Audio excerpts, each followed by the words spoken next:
two, one, two, one, two. 1, 2, check 1, 2. Bouchard, hear me? Okay, put it back on mic.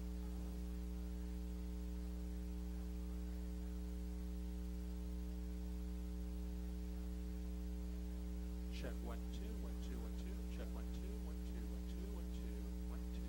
Check 1, 2, 1, 2. Good.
like to call the school board meeting for November 16th, 2017 to order.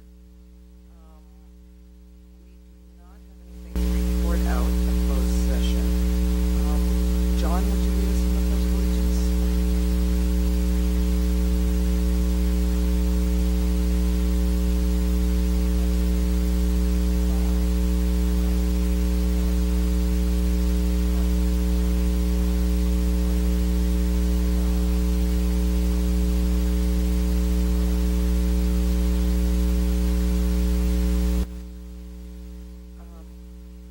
I think we want to, Richard, would you like to make a motion to approve the agenda with changes? Yes, I move we approve tonight's agenda with two particular changes, please. One would be to add a superintendent's report to immediately follow after the consent agenda and before our first discussion items. And then my motion also includes a reordering of the discussion items to put item B5B, update on superintendent direction on activities related to now notification, before the reporting out on the California dashboard of improvements. And I just want to add to that we need to pull item 4C6 on the consent calendar. We'll come back. Staff initiated pulling. So with that motion, is there a second to that? Seconded by Craig. All those in favor? So, first we'll go into the consent calendar. Oh. Okay. First thing we need to do is approve the October 30th, 2017 minutes. Any changes? Moved by John to approve the October 30th minutes, seconded by Richard. All those in favor? That passes unanimously. Then we have one other set of minutes, which is the November 2nd minutes. Moved by Craig, approved and seconded by Maria. All those in favor? That passes unanimously. So that takes us to the superintendent's report. I'm sorry, you want it after the consent calendar? Sorry. All right, let's see how many times I can make a mess of this tonight.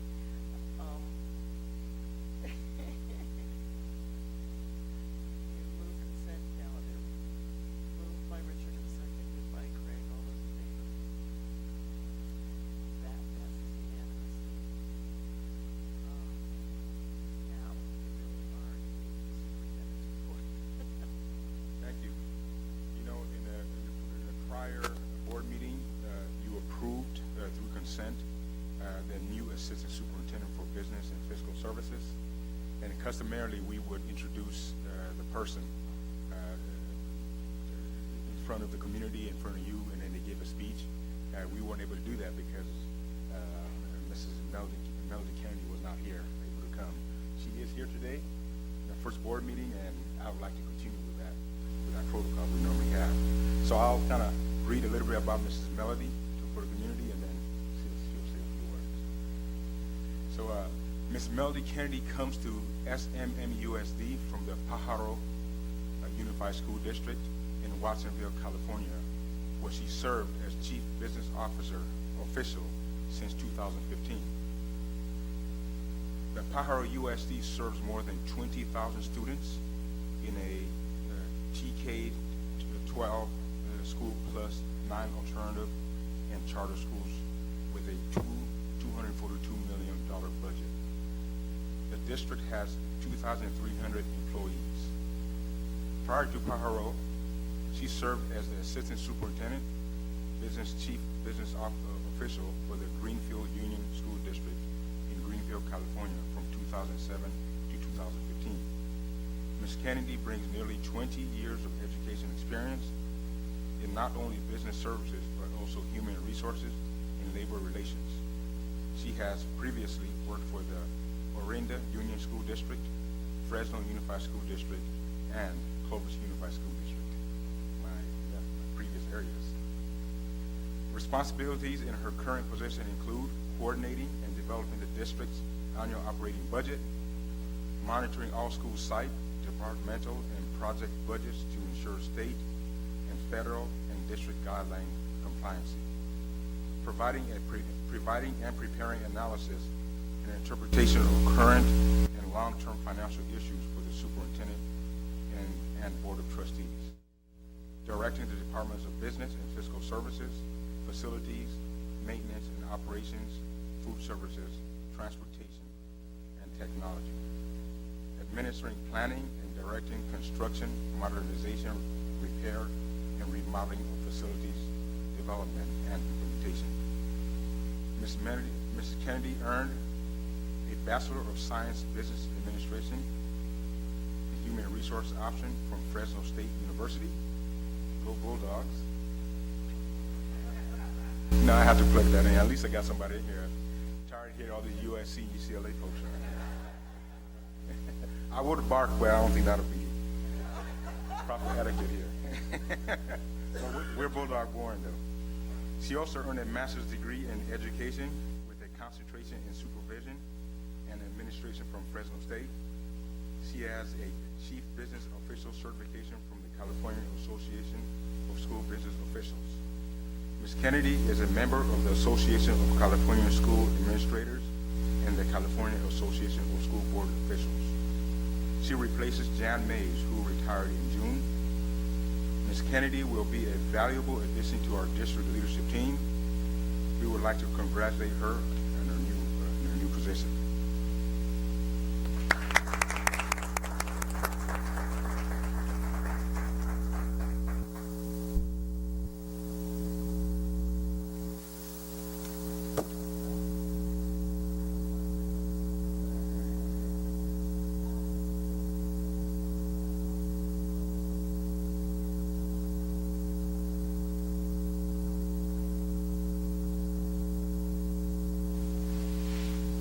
With everybody. Oh, there we go. Now you can all hear me. I look forward to actually meeting all of the departments that I actually will be overseeing, and I got to meet a few folks already in the back for transportation. So I will be going out to all the sites and looking and trying to understand what it is that they might need extra help with or what have you. We'll be hitting the ground running on the budget the next time I actually see you. And so I just want to say thank you so much for the warm welcome, and I look forward to a long life with you. Wonderful. Welcome from all of us. Thank you. And also, the Board of Education asked me to write a letter to the City of Santa Monica at our October 19th board meeting regarding our support of constructing a field on the Civic Center, of the city's construction of a field in the Civic Center site. This field is in addition to the planned SMC Early Childhood Lab School and City Services building behind City Hall that has been approved by the Coastal Commission. We expect to provide the city with this letter of support by next week. This letter will clearly state that the district's support of a sports field on this property that can be utilized by Samo High and other SMM and USD students. We're looking forward to working with our city partners on this plan and value the city's efforts to increase field space for our students and the community.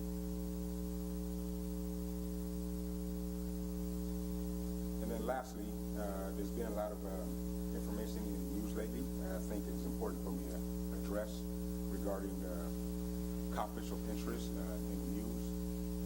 So I have a prepared statement. I just want to read it out loud so that way the public understands what the actions are from my office regarding what's here and out there. The district and our Board of Education recognize the importance of avoiding conflicts of interest.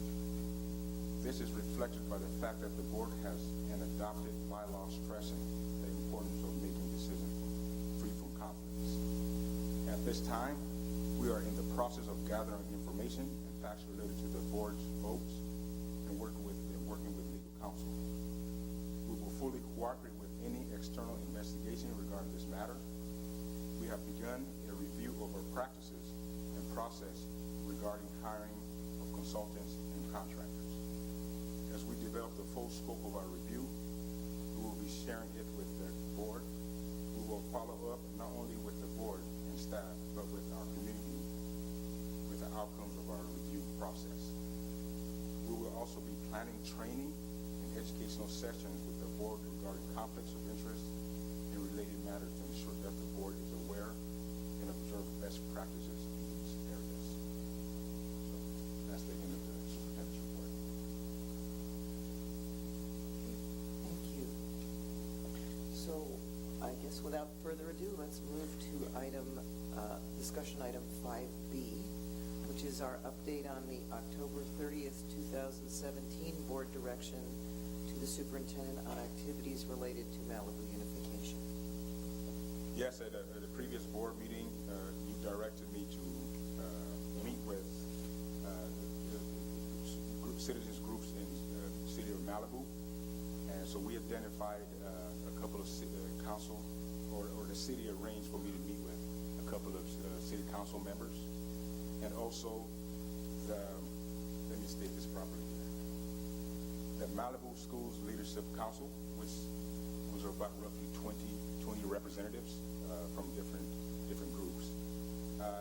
I first met with the city council and then subsequently met with MSLC. In meeting with both groups, I thought I want to appreciate the meeting I had with those groups. They were very cordial and they contained their passions in a way in which the communication was. I was able to receive it very, very well and able to understand what the concerns are.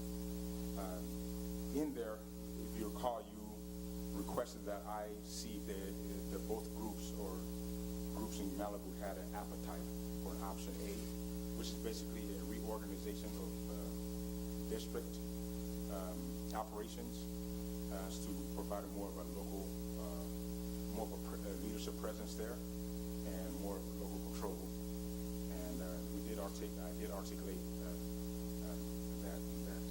that vision, and both committees essentially said they were not interested. Some did state that they see an interest in that as a stopgap to another option that we will consider, which is option B, some kind of shared revenue that we will have to flush out. So that was essentially what was reported to me. They did state that they would like, at least within this academic year, to have some kind of decision from the school board. And some wanted a decision on the month report as is, at least by December. So that's the conclusion of it. Great. Okay, any clarifying questions? No. Okay, so then we're going to take public comment, and then we're going to discuss what to do next, or how to, I think, further direct our superintendent to continue on the path we already discussed in the last meeting. Good evening. The Santa Monica Malibu Unified School District Board of Education welcomes and values public comments.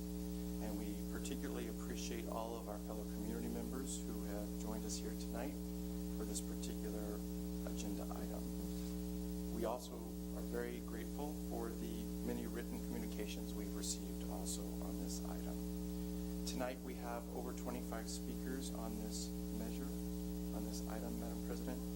Our rules say that we could bring this down to 1 minute. However, we aren't doing that. We're recommending 2 minutes per speaker, as this is a continuation from an earlier meeting on the 30th of October.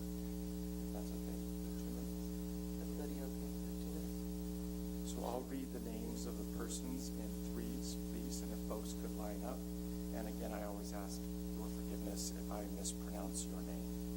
Our first speaker is the Honorable Member of the Malibu City Council, Mr. Jefferson Wagner, followed by the Honorable Mayor Pro Tem from the City of Santa Monica's City Council, the Honorable Glenn Davis, and following then Moses Ngagwi.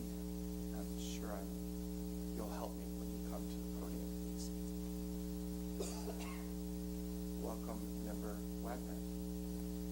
Thank you, board members, and thank you for your time and your terrific efforts on the behalf of all our children and the educational status of both our communities.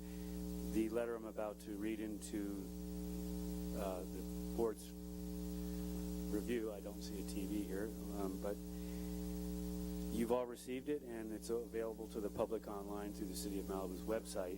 I have chosen to stay within the 2 minutes parameter that you've provided to me. Thank you. I'm going to reduce it to several paragraphs that I feel that pertain to the monk and the work that we had done in the past and where we hope to go with this in the future. Mr. Wagner, forgive me for interrupting. I think we will afford you the opportunity to read the entire letter. Okay, thank you, and thank you to the audience for your patience.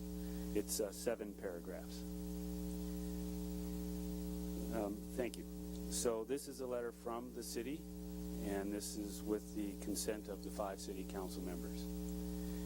We want to thank you for the opportunity to address the board on behalf of the Malibu community on this very important subject of separation into 2 separate school districts. We want to thank Superintendent Drotti for meeting with Mayor Pro Tem Rick Mullen, City Manager Reva Feldman, and Council Member Laura Rosenthal to discuss the board's decision following the presentation from the Malibu Unification Negotiations Committee, MUNC, and School Services of California, SSC.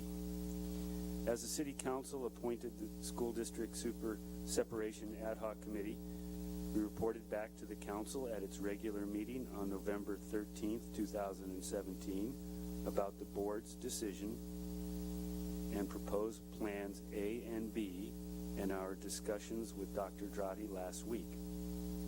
We can inform you that the Council agreed by consensus with our conclusions that the City cannot accept Plan A.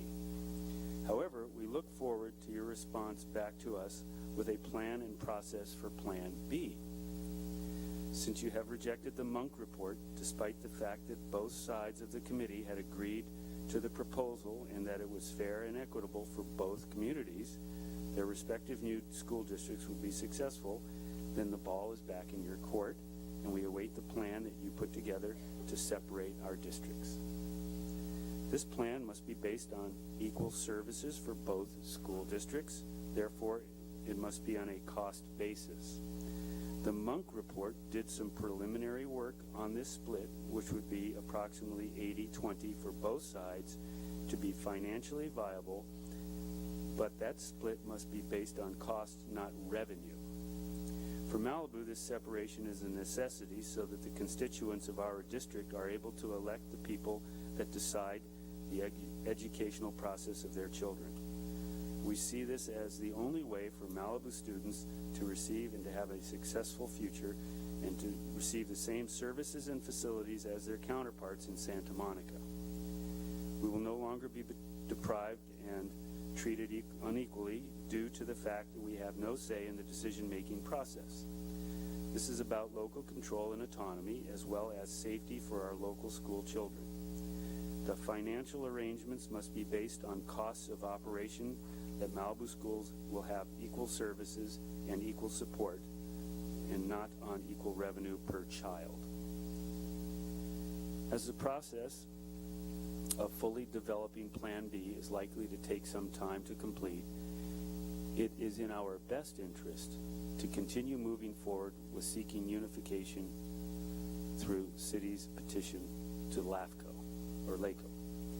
During that time, you are putting Plan B together, and before it can actually be implemented, the transition, Malibu is asking for the appointment of its own superintendent positioned to make the decisions for Malibu and our schools. In addition, during this time, we would appreciate having the appropriate full-time support staff, including maintenance and facilities oversight, to help bring Malibu schools up to the proportionate level and staff of Santa Monica schools. Lastly, during the transition time, we ask that any contemplated board issuances must get the support and permission from the Malibu representative at the board and from the Malibu City Council. thank you very much. And you have these copies of the letters, and thank you for the extra moments. Thank you. Thank you, Mr. Wagner. Welcome, Ms. Davis. Thank you. Good evening, President Lieberman, and to the entire school board. I feel like it's old home week for me here. First of all, let me make it clear I am here in my individual capacity. Nothing I say can be attributed to my colleagues on the council. They'll appreciate that understanding. I'm here for two reasons, and the first of which is that I know you've had a number of meetings on this issue, and I've received inquiries as to why members of the Santa Monica City Council have not attended the meetings. I can't speak for my colleagues, but I felt obliged to come and speak for myself. And the reason that we haven't engaged in these meetings is simply because we trust the board.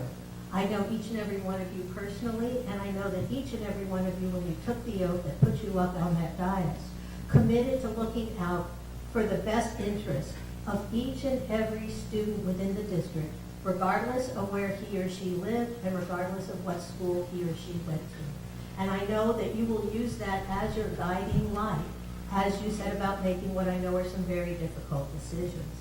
I'm not here to propose any solutions. I wouldn't even begin to understand all the challenges you face. But I do want you to know that I, and I believe a significant portion of this community, support you and trust you to make the best decision that you can. I'm just here to tell you that whatever support I and others in the community can give you, we are here to do so. My second reason for coming tonight is that I have received several inquiries from people who know about my history regarding school assets and developing more resources for our school, and asked that if in fact there were some result that would lead to a deficit that the separated Santa Monica district would be facing, would there be a possibility of the city of Santa Monica filling whatever gap existed. I cannot, unfortunately, commit any future councils, the council I currently sit on or any future council, to fill that gap. And so I just wanted to make it clear that I think as you engage in these discussions, that you don't assume that there is money there that may well not be there. I just want to also say that I'm proud to be in a community where our city of Santa Monica contributes more than $2,000 for every student in the district. And I really want to acknowledge all the people in this room who've worked so hard to make that possible. And so again, I just want to leave you with the words that in a representative democracy, you guys get to make the tough calls, but that we trust you to do so, and that I certainly support you in whatever decision you make. Thank you. Thank you.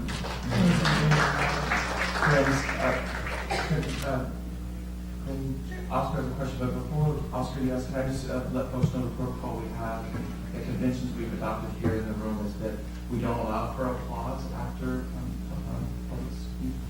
But I see some of you know we can raise the roof or we do our hands in the air, American Sign Language for applauding. We appreciate it if you will adhere to those conventions. Thank you. Councilwoman Glenn Davis, thank you very much for being here. I appreciate your comments. I just had a question in terms of the city's reserve. Do you know what the amount of the city's reserve is right now? I don't know the full amount of the city's reserve. I know that it is substantial enough that it has formed the basis of the city of Santa Monica maintaining a AAA bond rating with all the rating agencies, and that one of the challenges we face is that if we were to deplete that reserve in any significant way, the city of Santa Monica's bond rating would go down. Yeah, no, I understand. And the next question I have is in regards, you said that the city of Santa Monica provides about $2,000 per student. I think it's actually over $2,000 per student, but I don't have the exact numbers here, so I don't want to overstate the case. Is that amount related to the joint use agreement? It's related to three different funding sources. One is the Facilities Master Use Agreement, or the Joint Use Agreement.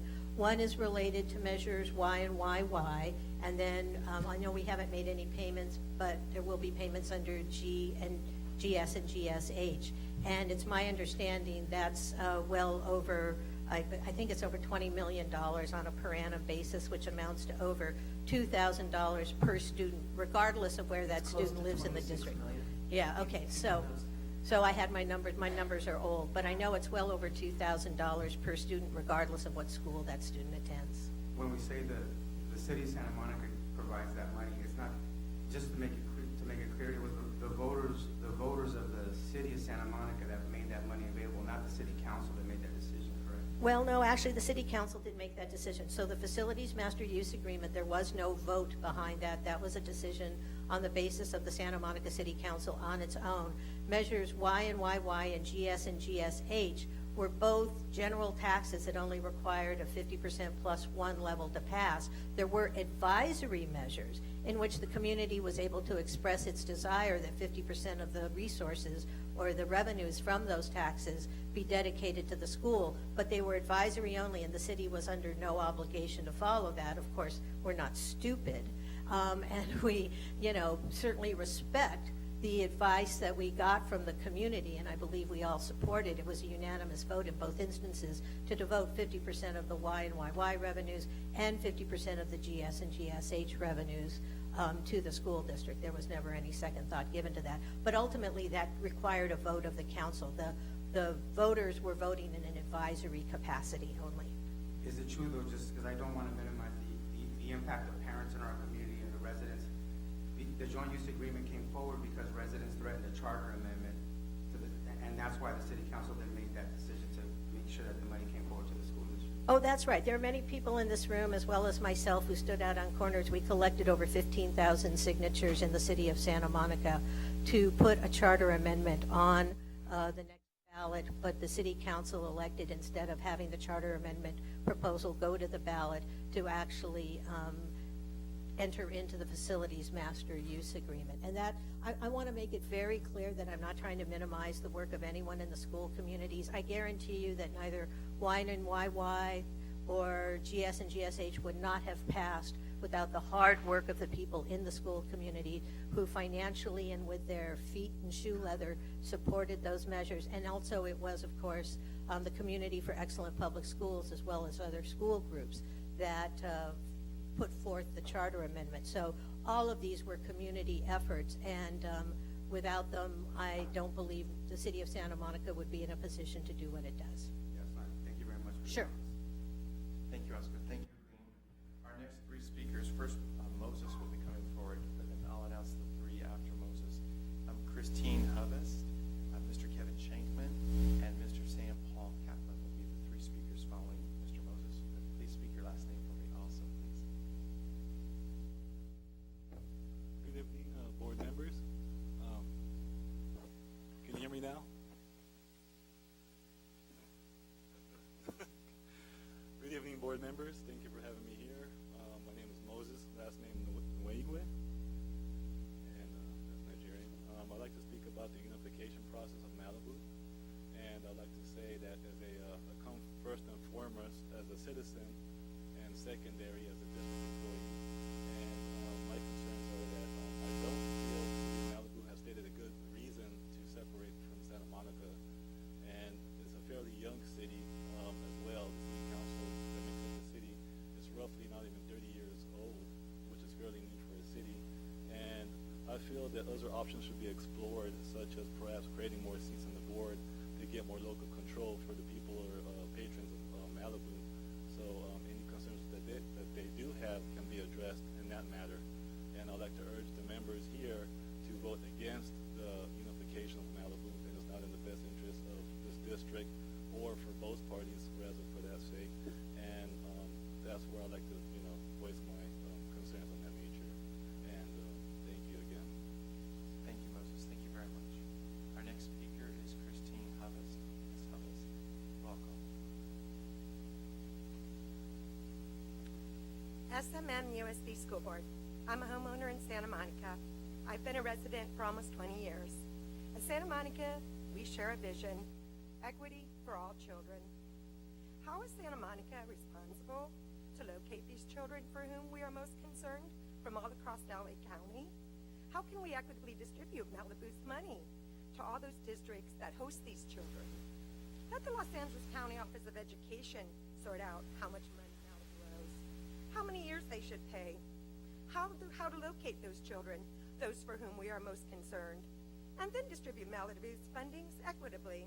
Malibu has already reached out to Laco for their support. Why, or should I ask why, are we having to play Malibu's Robin Hood with all their monies? El Segundo and South Bay cities, they're beachfront communities in LA County, much as we are. They're not subsidized by Malibu. They have well-kept facilities, solid assessment scores, caring employees within their districts. These are certainly all attributes Santa Monica possesses. If Laco decides that Malibu does owe Santa Monica money, then we accept their gift. My assumption as a taxpayer in Santa Monica, this will not be the case. I'm sure there are just too many children all across LA County. They need Malibu's money in worse ways than we do. As Santa Monicans, all we have left to say Malibu is thank you. Thank you for supporting our children for many, many generations. Respectfully submitted, Christine Hovest, Santa Monican. Thank you, and go Vikings. Thank you, Ms. Hovest. Our next speaker is Mr. Kevin Shankman. Mr. Shankman, welcome. Thank you. I was here at the October 30th board meeting as well, and I was here at the October 30th board meeting as well, and I remarked at that meeting that to me, even when I was serving on the Monk committee, this was never about money, and I think that's true for most Malibu residents. It has always been about self-determination. And what I didn't mention there is that actually I was just echoing comments made by board member De La Torre years earlier. Mr. De La Torre is not a Malibu resident. He's actually a resident of probably the most underprivileged neighborhood in Santa Monica. But in response, one board member remarked that self-determination is a concept applicable only to people of color. And I thought that is both historically inaccurate and offensive and destructive. It's historically inaccurate because the concept of self-determination took hold principally around the time of World War I and just thereafter. And it was first associated with areas like the Balkans, the Baltics, and the Caucasus. Now that's not to say that other groups don't have that same right. When we say a right is for us, not them, him, not her, we diminish the right itself. And we lose any moral credibility that we may have had in talking about that right. I urge you not to do that. Every group is entitled to self-determination, whatever the color of their skin, whatever their wealth, whatever their class, whatever their gender. Now, in some sense, I don't envy the seven of you. You have a tremendous burden here, because you are really the only thing that stands between an all-out war. And I don't say that as a threat. I really don't. I just say it as a statement of reality. And the kids who will get hurt most by that war are the same kids who you purport to be protecting. Please take that into account. Thank you. Thank you, Mr. Shankman. Our next speaker is Mr. Sam Paul Kaplan. Before Mr. Kaplan speaks, the next three speakers following Mr. Kaplan will be Marty King, Lee LaPlante, and Melanie Goutsward. The points have already been made, and I've made them before. So I want to just put a little perspective, the perspective of a parent who's had children in both Santa Monica and Malibu systems, and as a renter here in Santa Monica, and then a homeowner, and now a homeowner in Malibu. Many years ago, nearly 40, I remember distinctly the Rent Control Board. You all know about the Rent Control Board. And there was a real battle going on that absentee owners really took strong exception to the board representing Santa Monica and wanted representation on it. Where was their rationale in terms of being absentees? Well, it's the same thing here. Malibu feels in some ways that this board are absentee landlords of our system.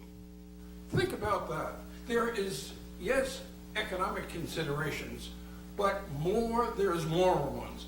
The Rent Control Board turned down the application for the absentee owners. You should do the same. Understand, representing Malibu is distinct and different and separated. Do the right thing. You know it in your hearts.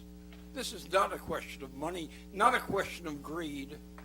It's a question of doing the right thing. Please do. Thank you. Thank you, Mr. Kaplan. Our next speaker is Marty King.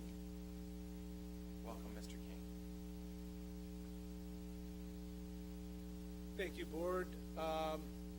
Myself, born and raised in Malibu, went to Webster Elementary, Malibu Park Junior High School, and had to drive to Santa Monica to go to high school. So now we have Malibu as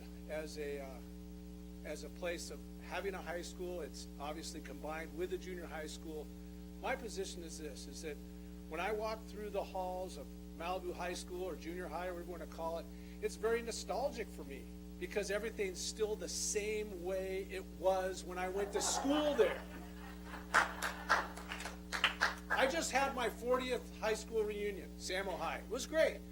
Most of the people I spoke to at the reunion said to me, they go, "Oh, Malibu, it's still separate. It's still connected with Santa Monica.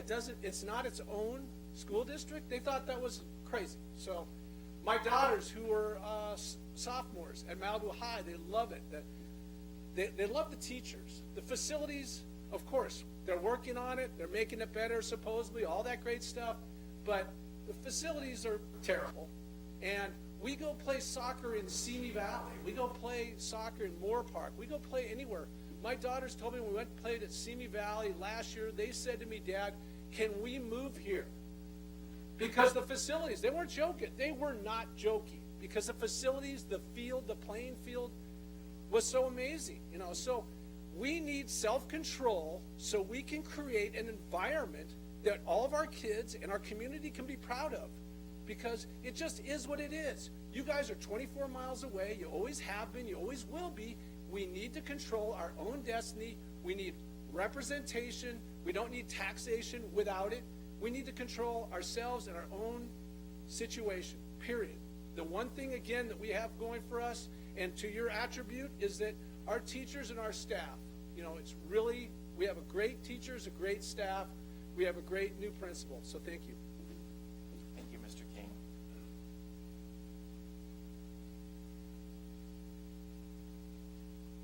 Hi, Our next speaker is Ms. LaPlante. Did I say that? Yes, Welcome. you said it perfectly. Thank Thank you. you. Hello, Board. Thank you for having us. I wanted to just say that I know this is a very tough decision. It's very complex, and it's not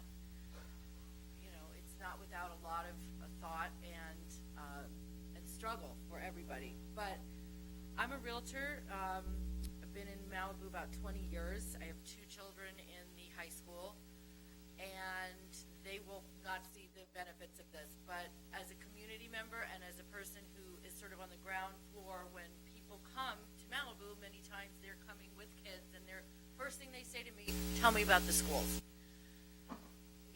I agree with Marty.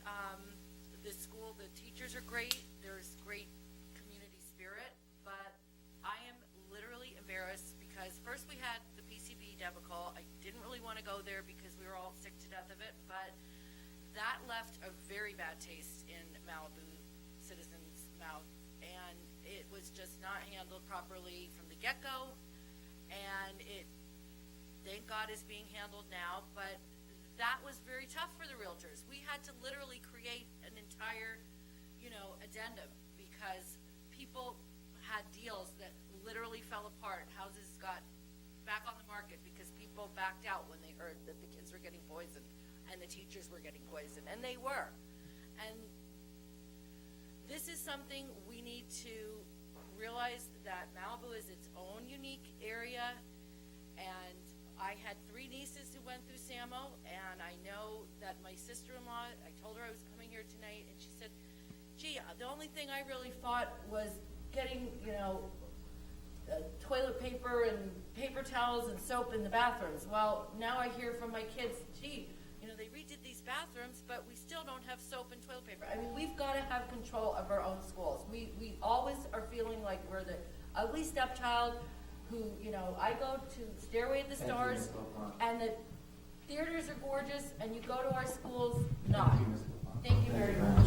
Let us go separate. Our next speaker is Alan, and then following will be Bonnie Lockram, Bessie Shang, and Stacy Cox.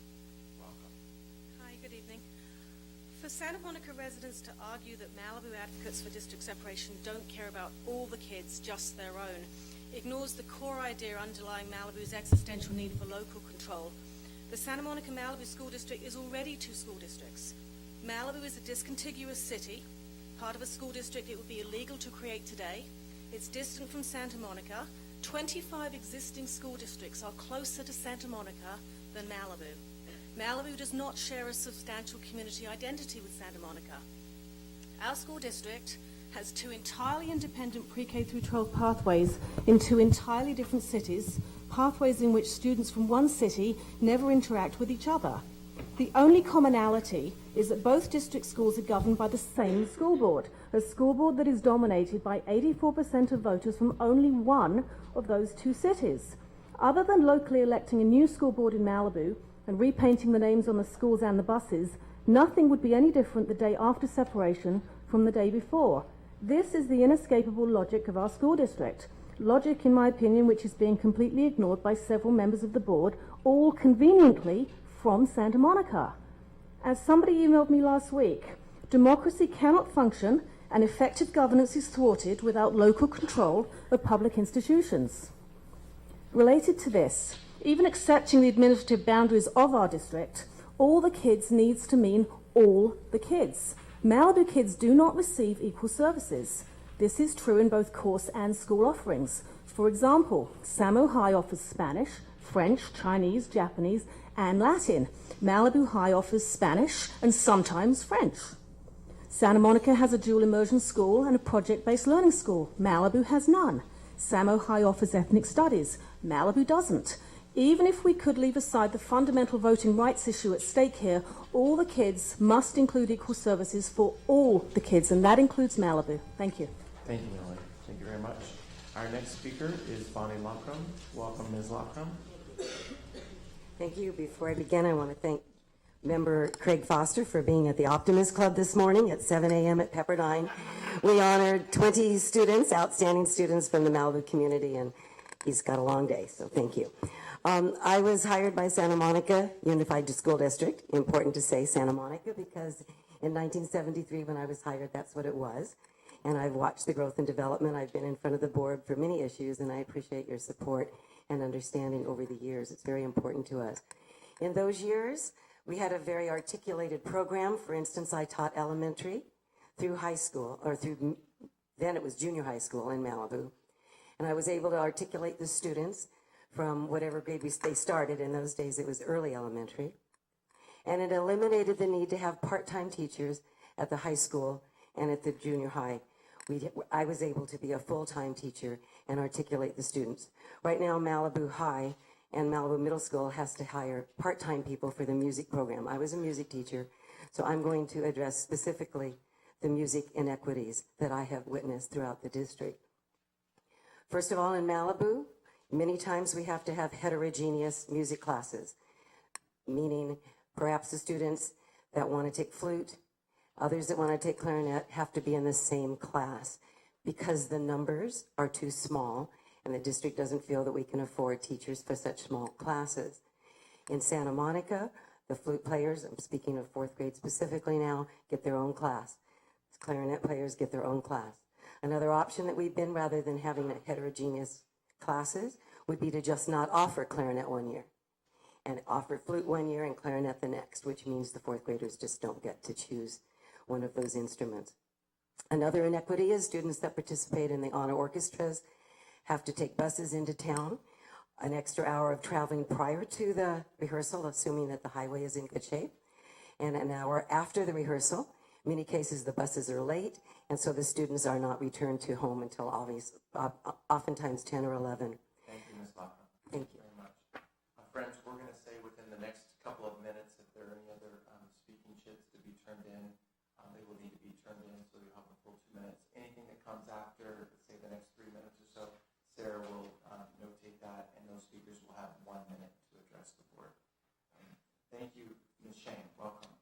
Thank you.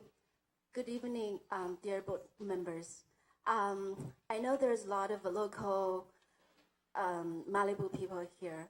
I'm only new. I'm being Malibu for 2 years. And I'm born, raised in China, and 3 years in Australia, 7 years in Canada, and 3 years so far in Malibu. So I consider myself a global citizen. Sometimes I look at this issue, I feel puzzled. Why 20 miles away, two cities are unified through one school district? I was puzzled at the beginning. I asked friends, and they said, well, historical reasons. And I said, you know what? Historical reasons doesn't make it right. There's a lot of things that happen in the history that are not right. Therefore, we're making changes. And the changes are difficult, but doesn't mean we should just avoid it. So you guys sitting in a position to do the right thing. And this is my third board meeting. And through the previous two, I got a taste of the complication of the issue. I saw the financial numbers, and I'm a certified financial analyst. I'm very sensitive to numbers.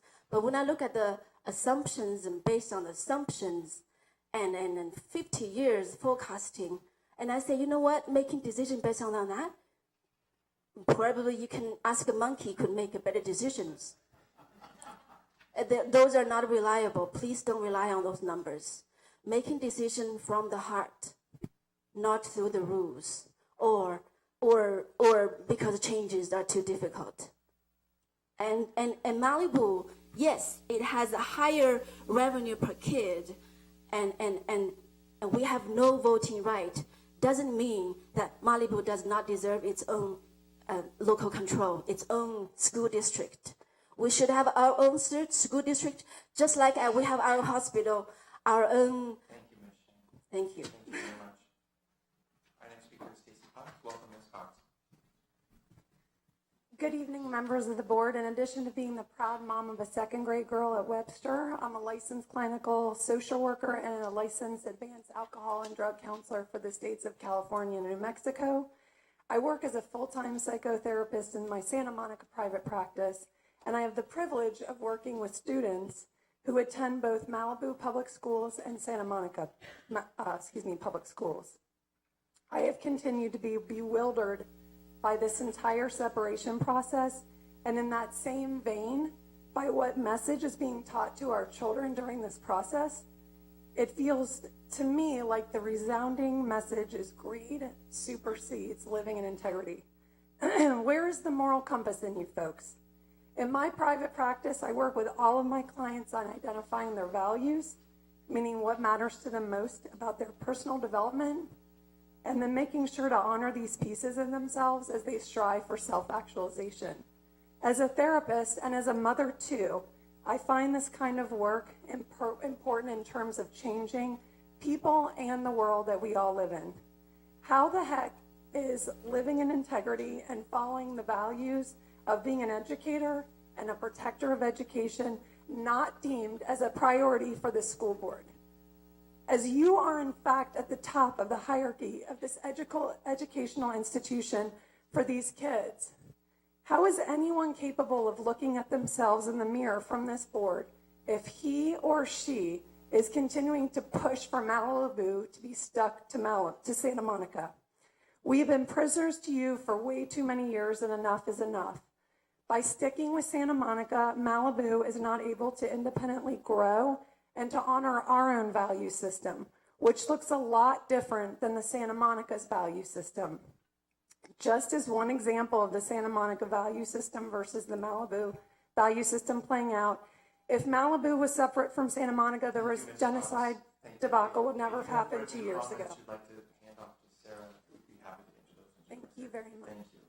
Our next three speakers are Karen Ferrer, Catherine Atlas, and then Jessica Atlas. Welcome, Ms. Ferrer. Thank you. I'd like to start by thanking Dr. Durati for coming to Malibu on Monday morning. In the 26 years that I've been a parent volunteer in the Malibu schools, I don't remember something like that happening, and I'm thinking all the way back to Neil Schmidt for any of the old people like me. So we really appreciate that very much, and I think I speak for everybody. We were very happy that you came and listened intently and respected our opinions. So now I'd like to read something that is in the newspaper this week in Malibu that I wrote. Regarding the finances of splitting the school district, Santa Monica does not lose money. The transitions are designed to give Santa Monica Unified School District rising revenues as they convert from shared Santa Monica and Malibu revenues, aka SMMUSD, to the revenues Santa Monica generates on its own. Approximately $30 million in sales tax, rent, and joint use funds, plus becoming a self-funded basic aid district in the next few years, probably before the split could even take effect. What Santa Monica does lose is the share of Malibu's property taxes it has been getting over the last 5 years or so, since Santa Monica became a minimum state aid, basic aid light, transition, with the same benefits. So if the problem is having less money, Santa Monica does not lose money. If the problem is wanting a continued share of Malibu's property taxes, even after acknowledging Malibu's right and need for independent local control, that cannot be avoided. It is clear Santa Monica alone will have more money per student than all but a tiny handful, approximately 3% of California schools. Malibu will have even more, but that is the nature of the two communities. Ms. Fair, thank you so much. We'll be happy to receive that into the record. And you shall. Thank you. Our next speaker is Catherine Ellis. Ms. Ellis, welcome. Hey there. It was my understanding, and I'm new in Malibu, that we were on the way to separation. It had been agreed to. You guys appointed people from Santa Monica and Malibu to be together and study this. And they studied and met weekly, volunteer basis, for 18 months. We got an independent contractor approved supposedly by you guys. So they did all this, and suddenly we're back at square one, it seems to me. And I am upset as a parent because right now I have a 6th grader who will not go to school. 2 months into 6th grade, little boy, and he hates the teaching. The teachers are good. The facilities are bad. We have rats. It's embarrassing. We had PCBs. My parents were calling me from the South. You're sending your children to a school with poison, and he will not go. And I have been told that in Malibu, there is nothing project-based, which is his mode of learning. He's very physical. He's into sports and performance, and he will not go. And he hates school so much that we're looking at other schools.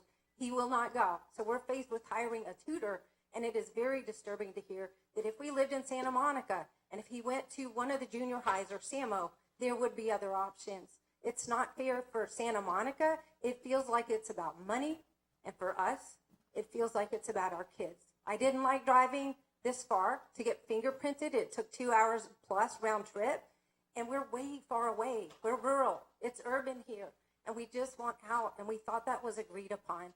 And it's very disheartening because I hear this is going on for years to be back at square one. We just want out. And if it's about money, let's figure it out, but we want out. Thank you. Thank you, Ms. Ellis. Our next speaker is Ms. Jessica Isle. That's that correctly? You did. Not many people do. Welcome. Thank you. When I told my family that I would be in Santa Monica for a meeting tonight about school separation, my 11-year-old son asked, "What are you trying to do anyway?" I explained that Santa Monica takes Malibu's school tax dollars and we have no say in how it's spent. Malibu wants to decide how to run our schools with our own money. He asked, "Does Santa Monica need our money?" I told him that Santa Monica was one of the wealthiest school districts in California. He said, "Stealing from the rich to give to the rich? Sounds like Robin Hood's gone crazy." Well, it isn't just Robin Hood that's gone crazy. It seems the whole concept of democracy has gone crazy. What Malibu residents are hearing is that, yes, the school board believes in democracy and self-governance for Malibu, but only at a price. And by the way, Santa Monica can set that price, and Malibu cannot. The board works within the confines of a political system that demands allegiance to Santa Monica voters, So naturally, that is where the board spends their time, attention, and money. This imbalance of power has created inequalities in the school services provided and left Malibu kids losing out. It is precisely why school districts with discontiguous cities are no longer legal. The distance between the communities and disparity of voting population means that providing equitable services to all students is simply not possible, regardless of the board's best intentions. And I do believe that when you all say you all care about all children, whether they live in Dallas, Texas, or Quebec, I do believe that is true in your hearts. I think we all do believe, all do care about all children, but that caring in our hearts doesn't always translate into financial caring. And that's the problem here. I was going to conclude with something else, but the lovely lady who sits or sat on the Santa Monica City Council sounded very open to working out some financial agreement. I believe Santa Monica can and wants to look after its own kids. Thank you. Thank you, Ms. Isles. Our next three speakers are John Miller, Jennifer DeNicola. Jennifer, I have you for both the public comment and on this item. Is that correct? And then Sonia Pearl. Welcome. Thank you. Tonight I'm reading a letter from William McCarthy, who was for 11 years a member of the district's advisory committee on health and safety. He writes, "That experience prepared me for the recent board decision to oppose separating Malibu and Santa Monica into two separate districts based upon the unification proposal. They justified their decision by asserting concern for how this separation would affect all district students. Their stated concern for Malibu students, though, is belied by 2 decades of decisions that consistently disrespected, disenfranchised, and disadvantaged Malibu schools to the detriment of Malibu's low-income students who also were in the district. Despite the high cost of recruiting and retaining teachers in Malibu, the district has conveniently assumed that Malibu schools have the same cost of living and community expenses as Santa Monica schools, which is laughable given Malibu's remoteness and rural character. The predictable result has been markedly lower quality and quality of science and foreign language classes at Malibu High compared to Samo High. 10% of Malibu students qualify for government-subsidized school meals. Malibu's low-income students are the biggest losers in this pattern of shortchanging Malibu schools. The board is happy with the status quo as it permits the funding of science and foreign language enrichment programs at Samo High not available to Malibu High students. The fact that this exploitative position robs Malibu's low-income students of any practical possibility of preparing for a STEM career does not appear to concern the current board.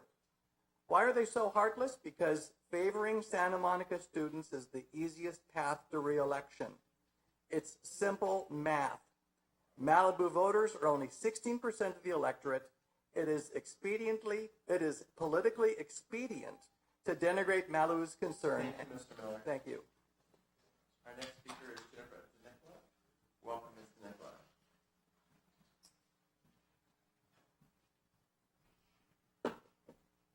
Hi, everybody. You know, oh my God, I don't even know how long. I haven't even seen you guys in a long time. It's great to see you. And not about PCBs.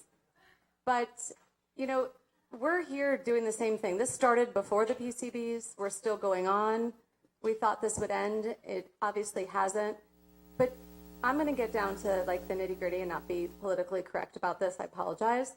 But this has come to, my husband read the letter from Dr. Drati, which, by the way, guys, you guys hired this incredible superintendent, and you're not letting him do his job to do the best that he can do because he's in 2 places at once. And I'll get back to the other part in a second. But, you know, he was sitting at, I'm going to call it a rap meeting with the teachers, and Santa Monica had a bomb threat.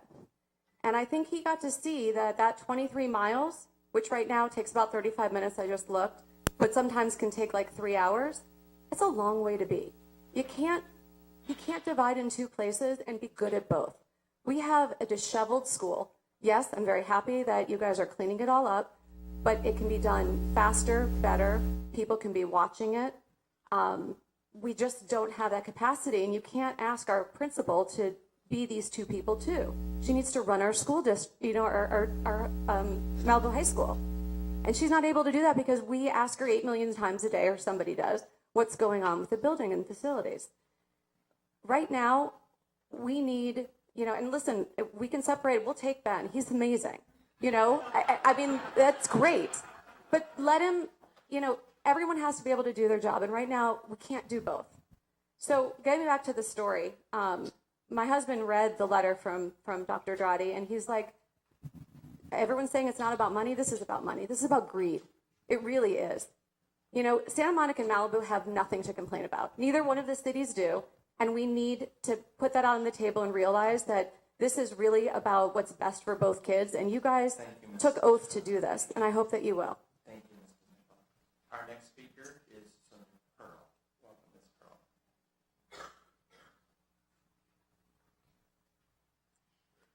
All right, so we had a choice 5 years ago to go to Laco, and I remember Craig Foster saying, no, let's sit with Santa Monica and let's work this out together. And 5 years later, my daughter's in 10th grade, lots of fundraising, feasibility report, Monk recommendations, and as Jen said, it's all about the money. And so I want to ask our new CFO, to come up with a zero-based budget. Let me know what programs will Santa Monica lose with $9,500 per student. I'd like to compare with other school districts that are getting $9,500 per student, which is what you'd get without Malibu's support, and see if the same programs are being offered, because I believe that efficiency can be achieved if programs are restructured and monies are disseminated wisely. It's great that we have a new person in place, and I believe with a new person comes new blood and new vision. So I believe that Santa Monica will be able to have all the programs in place, and the fear that we're trying to create among Santa Monica residents about a lack of resources is untrue.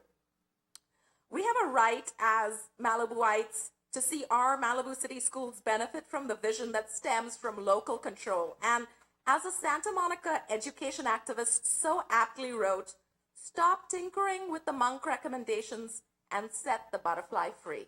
Thank you. Thank you, Ms. Pearl. Our next three speakers are Seth Jacobson, Vince Bradley, and Stacy Rouse. Is Mr. Jacobson here? Thank you. Vince Bradley? Mr. Bradley?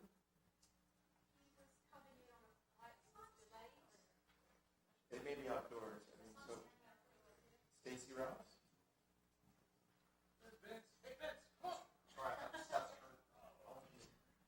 Welcome. Mr. Bradley? Yes. Welcome. Thank you. Board, appreciate your time today, this evening, and I'd like to just talk a little bit about a few things going on here.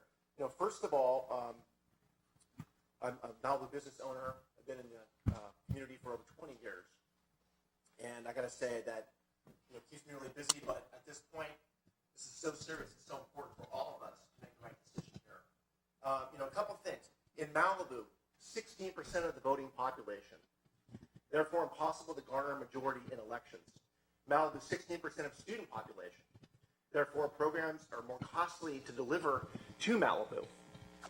This is cited as the reason for not providing equitable services to Malibu. Examples: foreign language, advanced math, and enhanced STEM, bachelorette program, dedicated performing arts school, high school facilities, and more. Malibu's response to this disparity programming is heightened by the share of funding which comes disproportionately from Malibu. Sources: property tax, bond measures, both of which Malibu pays a greater percentage than received. The board analysis of Monk and school services reports conspicuously avoids the issue that it costs more per student to fund schools in Malibu, and this seems disingenuous given that it's cited as the cause not to provide equal services for our students. To Malibu residents, this reads as our Board of Education citing the need for Malibu's property tax base to pay for programs that are not offered to the children in Malibu, all while couching their stance in the rhetoric of equity for all children. The hypocrisy is astounding. Let's not forget that it would be illegal today to have the situation with the separation and the number of miles we have between these communities. There are reasons why these things change. Please do the right thing. Thank you. Thank you, Mr. Bradley. Our next speaker is Stacey Rouse. Welcome, Ms. Rouse.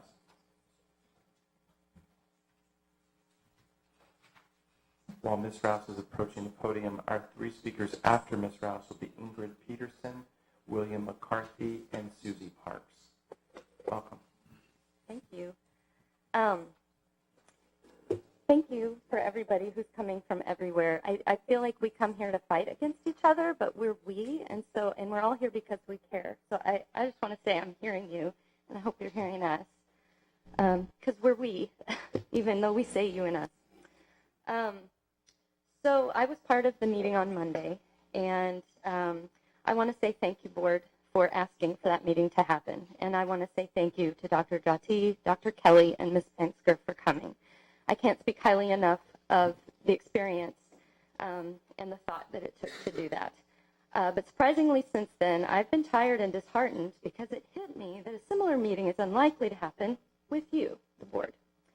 I am thankful that you're considering structural changes at an administrative level, but without changes at the board level, nothing is going to be substantially different. Policies will remain the same, and what you know about us and how you know us in the second city that you took an oath to take care of won't change either. I hear you in all that you say. I know that you care. I know that you understand to a great extent a lot of things. But I want you as a board to know Malibu the same way that you know Santa Monica, the city where you live, where you work, where you play, and where you have relationships. There's just a fundamental difference in how you know Santa Monica and how you know Malibu. And while that difference may seem small, it's crucial. And I just think unless the structure of the board changes to be there more and know us more, that will be a piece that will never be known differently. And one person can't make that difference. I just feel like there's so many common interests and between our communities, but there are some different ones. And sometimes I feel like two kids want an orange and you split it and you give each half, but one kid wanted the peel and the other one wanted the middle. And if we talked about it, we would have figured it out. And until we all live there, we don't know. Thank you, Ms. Rouse. Thank you. Thank you. Our next speaker is Ingrid Peterson. Welcome, Ms. Peterson. Thank you. Hello again. For people who don't know, I'm speaking as both a Webster and Malibu High School parent and a staff member, once at Webster and now at Malibu High School. I've actually worked at all the schools in Malibu, if you count the summers. I'm speaking for separation. There's inequity in class offerings and programs between the two cities. Two examples. Our Malibu High School Chinese American students would probably love to study their ancestral language, but Chinese is offered only in Santa Monica. My son now goes to a project-based learning college, Cal Poly San Luis Obispo, whose motto is learn by doing. He would have loved to have attended a project-based learning program, but only Santa Monica has such a school. He's about to graduate in engineering as an honored Loop Scholarship recipient. He used to look at the Santa Monica High School course offerings and wish Malibu High School had an engineering course too. It does now, but it didn't then, and it's just a 4-year grant. Malibu taxpayers are being used to support unequal offerings in the schools, and it's not fair. Thank you, Ms. Peterson. Mr. McCarthy, welcome. Thank you, Board, for the opportunity to speak. I'm William McCarthy from Malibu. I recommend separating the two districts to benefit the low-income students in both districts. Last year's Noguera report on addressing learning inequities in the district recommended that the board focus more on addressing the substantive impediments to student learning rather than getting distracted by non-education related concerns. For the board to do this, it needs to spin off its sister Malibu districts so that both districts can do a better job of focusing on addressing the needs of their respective low-income students. School districts with fewer resources in Santa Monica, notably in Hawthorne and Lawndale, have succeeded in addressing income-related disparities in learning. Money is not the reason why the board has failed to improve equity. It is and will remain among the 5% wealthiest districts in the state after Malibu unification. The problem is the board's history of ignoring substantive concerns from both communities in favor of political optics. Examples of issues impinging on students' academic performance that historically have been ignored by the board and district administration range from the use of pesticides around our schools to PCB removal from window caulking to the window vending machine sales of junk food on our high school campuses to refusing to eliminate sugar-added flavored milk from school lunch menu. Gratuitously making junk food and sugar-added milk more available to students is relevant here because students who consume more junk food and more sugar are fatter and less physically fit, which in turn is associated with lower math and reading test scores. Because high-income students are more likely to consume home-prepared lunches, it is disproportionately the low-income students who have suffered from the junk food and sugar-sweetened milk available at school. If the board would focus less on raising money and more on practical steps to raise students' test scores, it would enjoy more success in reducing learning inequities. Lawsuits seem to be the only way for Malibu parents to get the board to behave more equitably under the current arrangement. Separation is the most reasonable solution for improving equity for both Santa Monica's and Malibu's low-income students. Thank you, Mr. McCarthy. Our next speaker, Susie Parks. Welcome, Ms. Parks.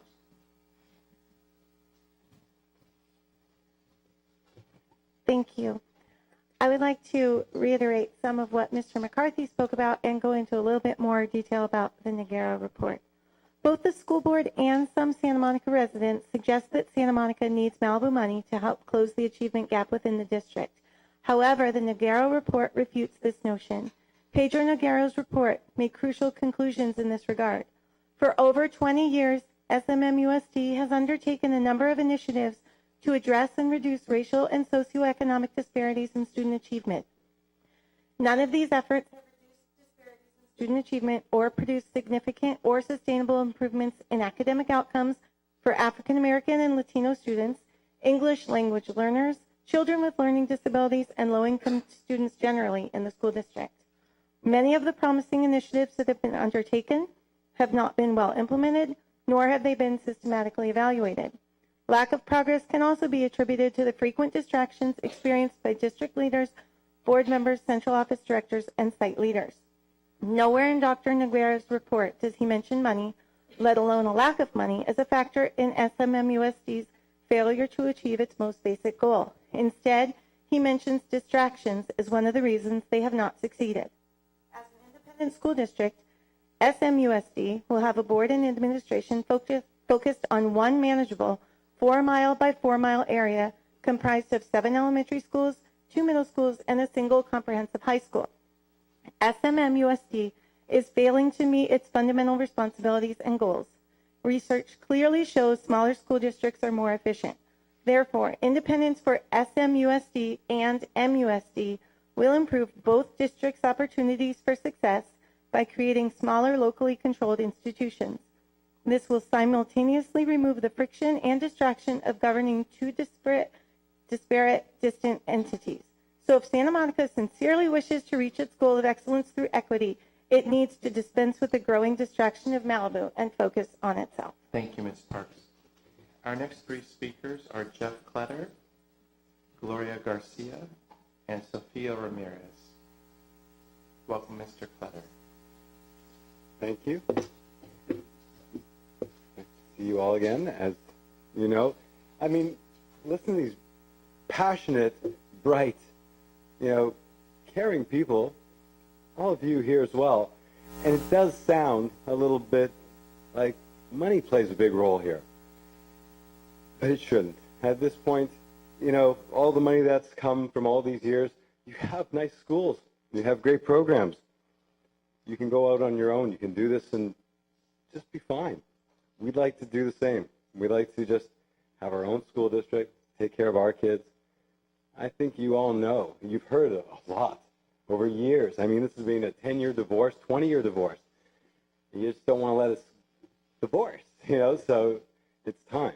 A Santa Monica, a member on or a Santa Monica resident at the last meeting said it is just like a divorce, but you have to figure out a way that you can be happy, both will be happy, because we just want to be happy. And you do too. Thank you. Thank you, Mr. Kletter. Ms. Garcia? Gloria Garcia? Welcome, Ms. Garcia. We need a translator. Dr. Draghi, do we have someone? Dr. Mora, can you for us? Right, Dr. Mora, thank you. And so, Ms. Garcia, you'll have double the amount of time, so the timer will be set 4 minutes for you. Thank you.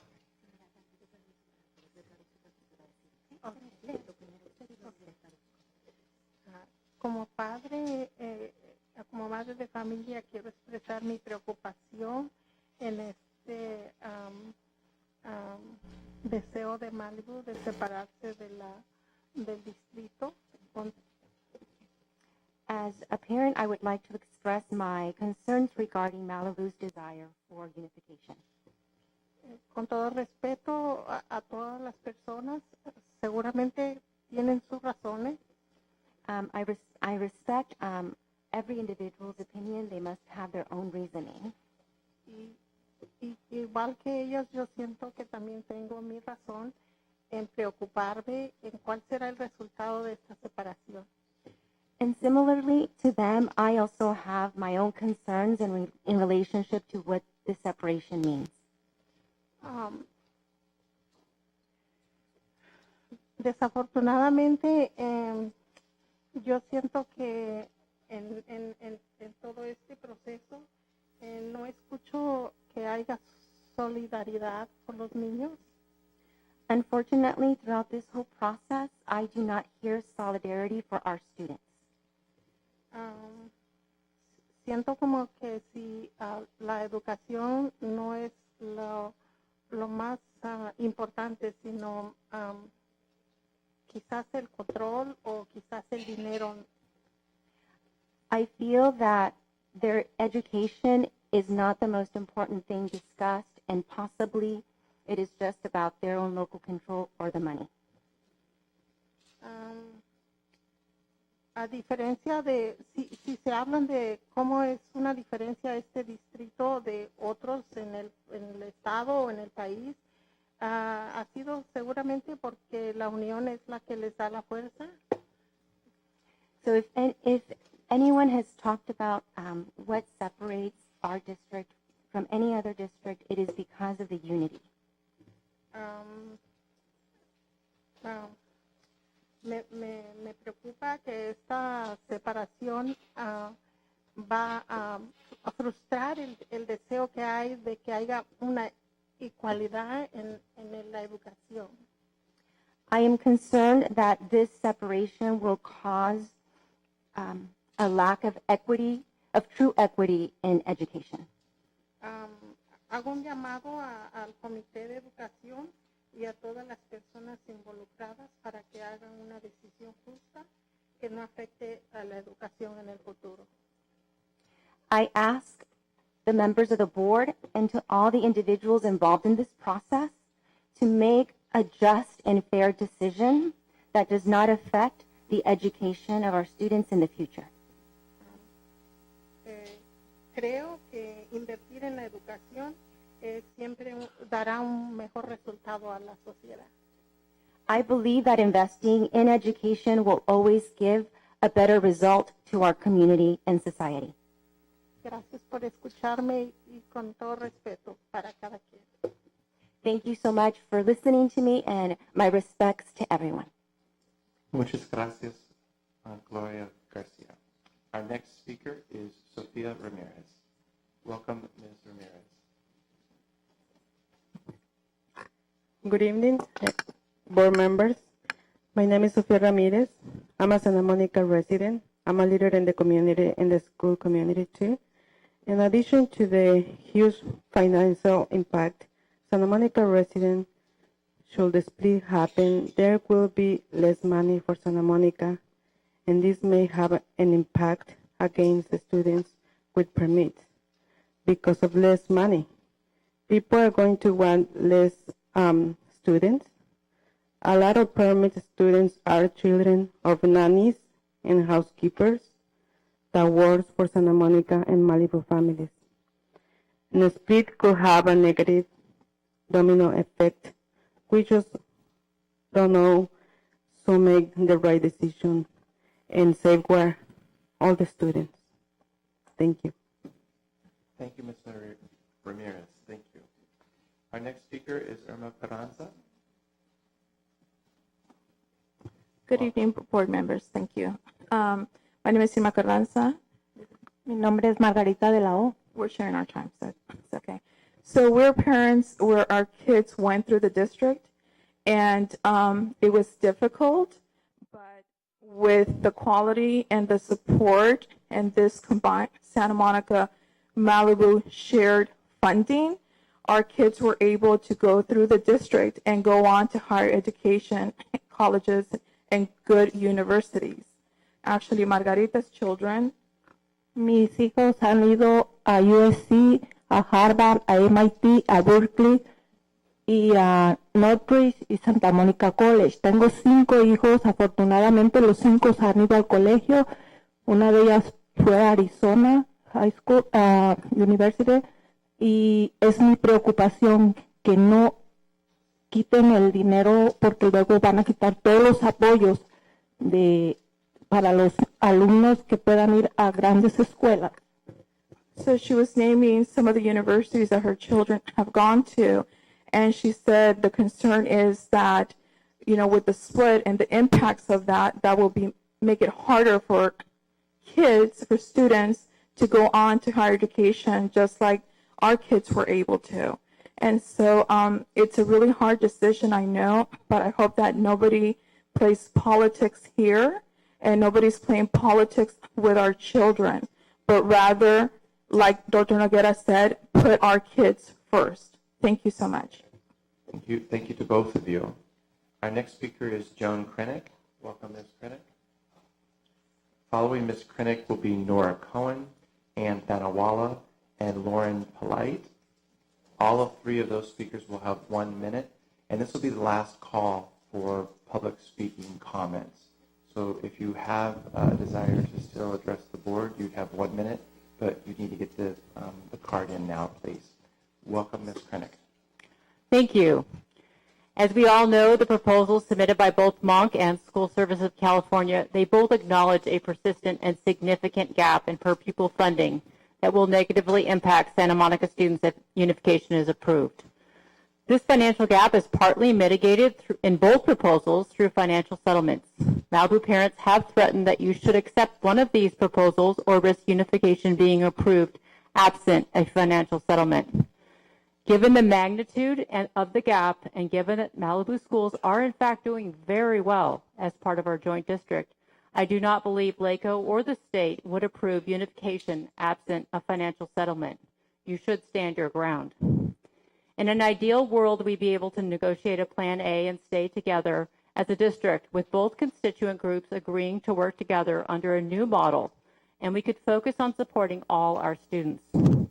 Although this is clearly the smartest approach for all parties, given the heated rhetoric of the past few years, I'm doubtful we can be successful in this approach. I think many would be willing to accept the proposed Plan B, which is the School Services of California model of revenue sharing for a period of 50 years. I also think another option should be considered, which would be to allow Malibu to establish charter schools within Santa Monica Malibu Unified School District.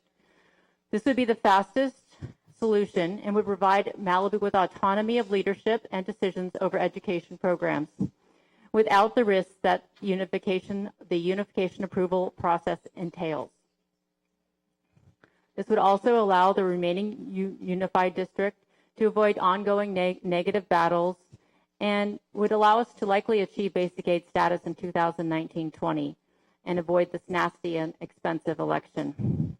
I'd like us to move forward in a healthy and positive way. I very much appreciate the difficult position you're in, and I appreciate that you all want to move forward with a solution that is likely to be accepted. Thank you. Thank you, Ms. Krennick. Thank you. So I'm going to just take a moment and say this is the last moment to turn in a card.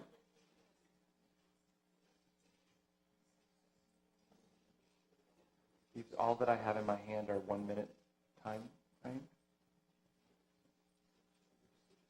This is the last one, although I see a gentle person walking out that door, and I don't know if she's, no, she went the other direction. All right, that's it. So now the speakers list is closed to address the Board of Education on this item. Our next three speakers are Noah Cohen, Ann Thanawala, and Lauren Polito. I got it right the second time. Thank you. Welcome, Ms. Cohen. Thank you. My first time doing this, I'm a little nervous. Thank you so much for doing all this. Thank you to Santa Monica, Malibu. I'm a mom. I have 3 boys. My 6-year-old twins just started at Webster. They have Miss Conrad, lots of homework.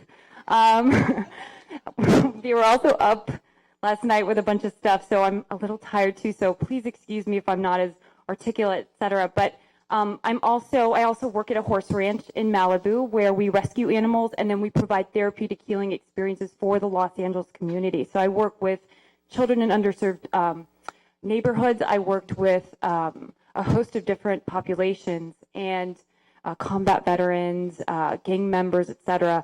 And so education, my community is my passion. Giving back is my passion. And so last board meeting, I noticed there was this aspect of inequities coming up. So we're new in the school board, and my kids are just starting out. Is it already Thank 2? you, Ms. Cohen. Oh, wait, that was only a minute? It's 1 minute.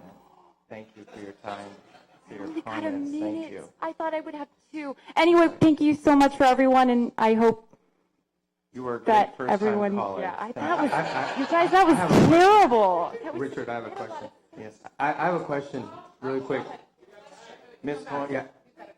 I have a question. Oh, thank Member you. Dr. LaTorre. Do you have a suggested resolution?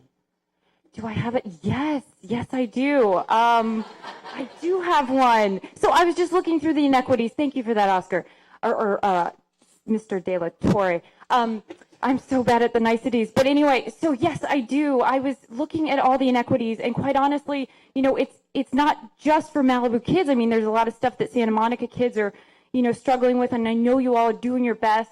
The one thing that I did notice is that, look, Ms. Cohen, I have to ask you to answer the member's question. Answer the member's question. Yes, I will do that. So what I noticed is that with the inequities, when I talked to a lot of people, we got a lot of information that in the past, the board, anytime like Malibu would come up with trying to, with some of these inequities, they also brought a lot of solutions, right? So a lot of funding, suggestions to the board, resources provided by Malibu to the board, and categorically every single time they were denied, right? So that was one thing that I noticed from Malibu. They were coming with solutions, yet the board kept vetoing it every single time.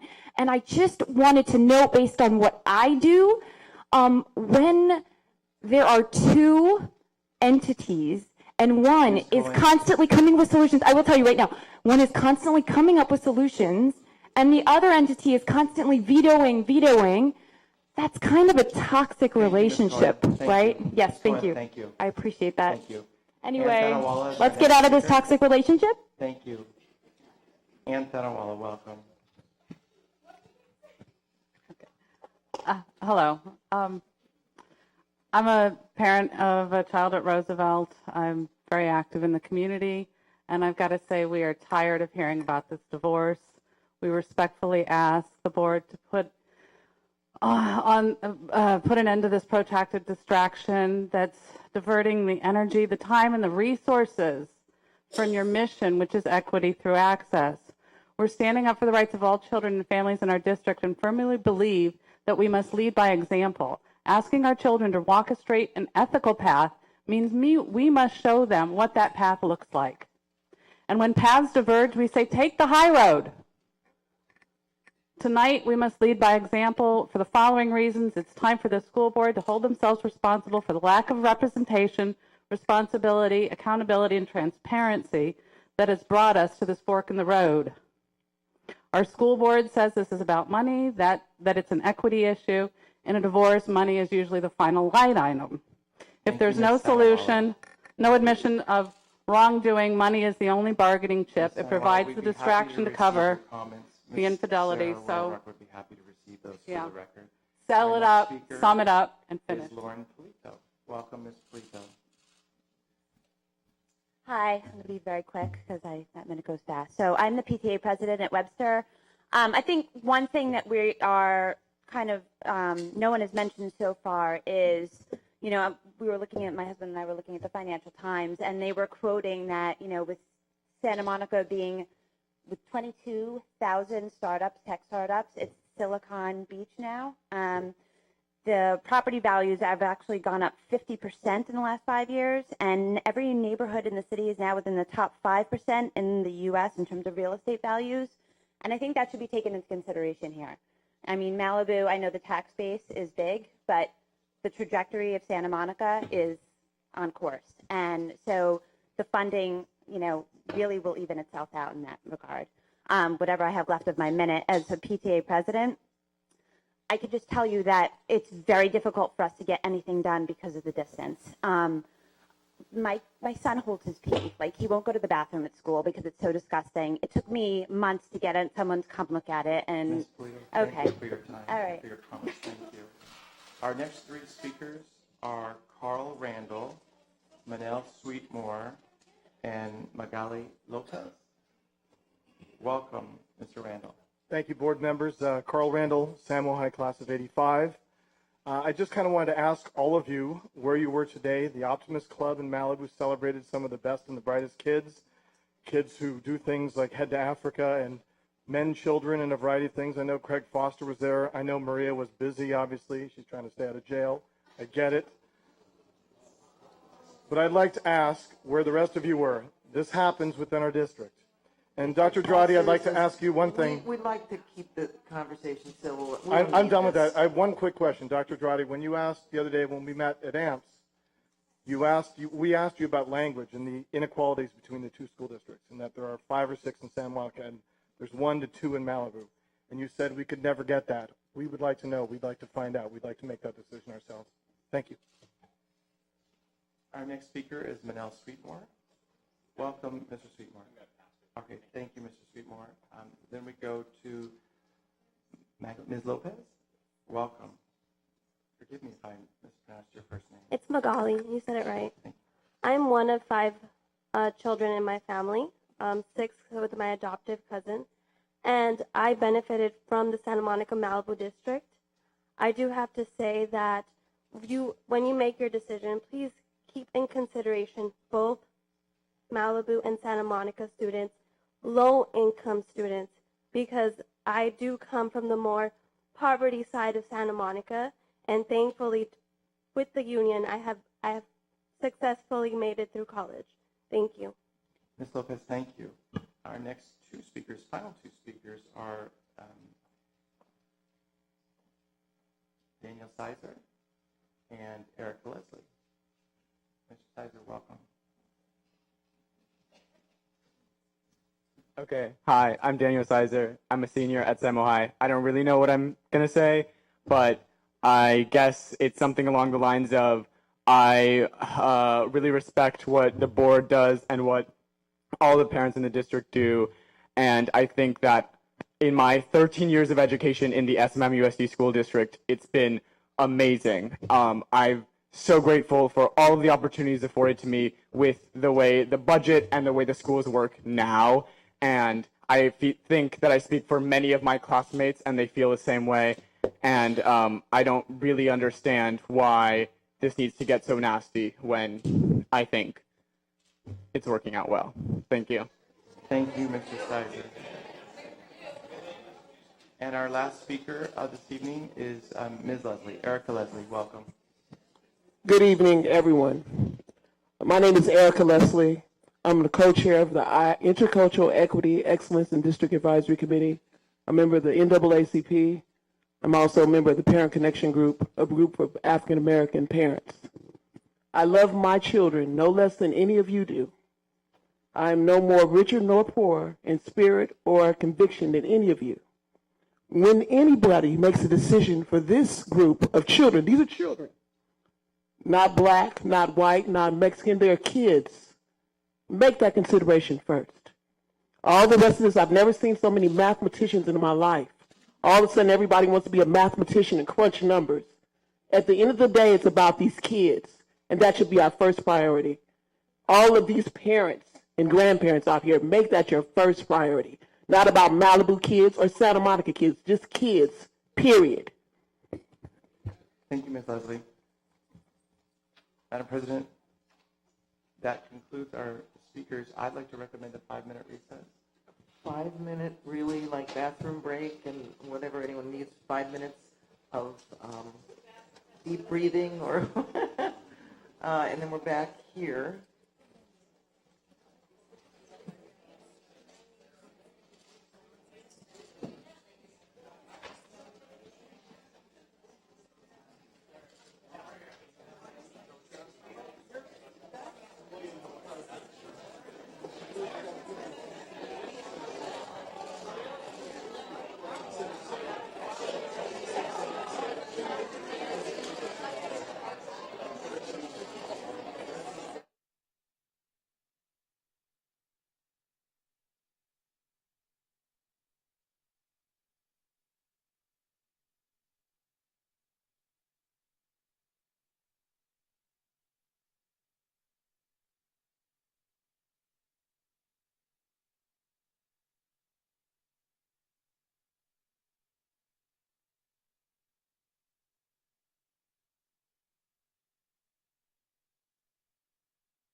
directors that we give Dr. Drotti direction to move expeditiously in bringing forward option B as an action item before this board, an action item to be brought to us no later than February 15th, 2018.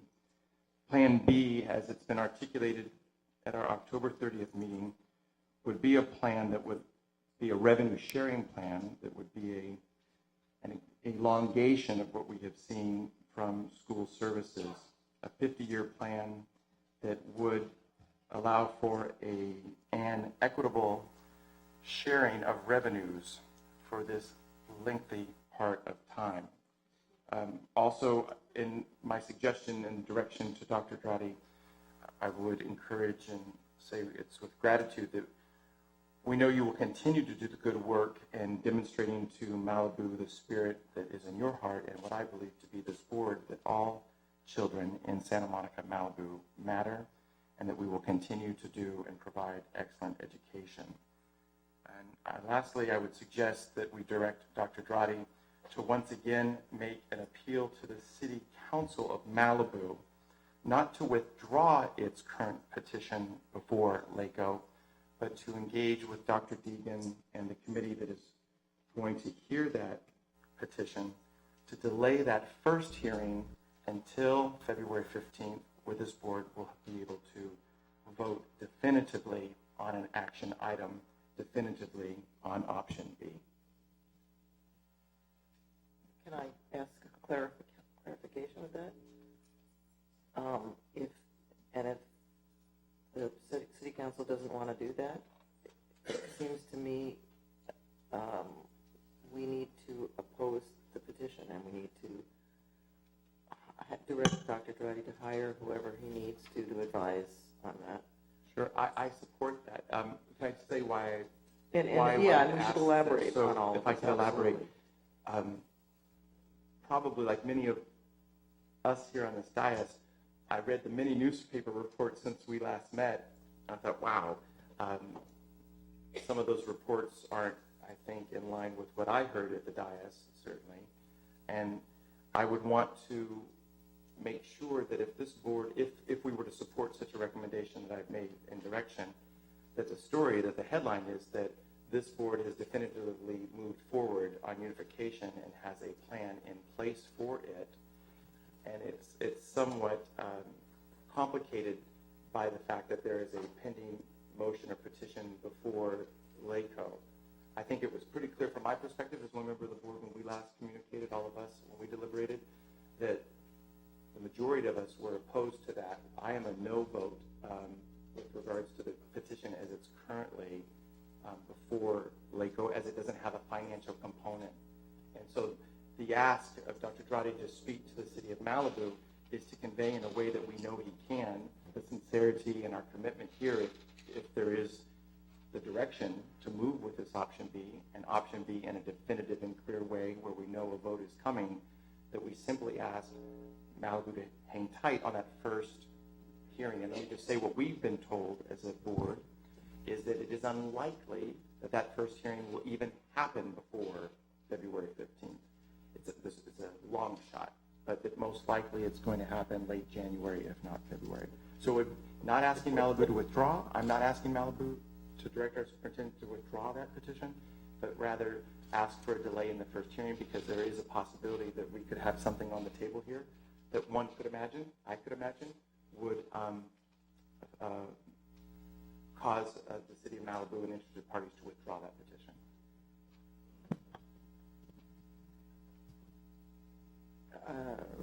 Seeing nobody else's hand up, I'll say a little bit about that. I think that generally we're on the same page, but what I don't want to do is say something that then in 2 months we turn around and say, well, it didn't work because, and we didn't know what that was. So I feel like we've already given direction to have school services flesh out the formula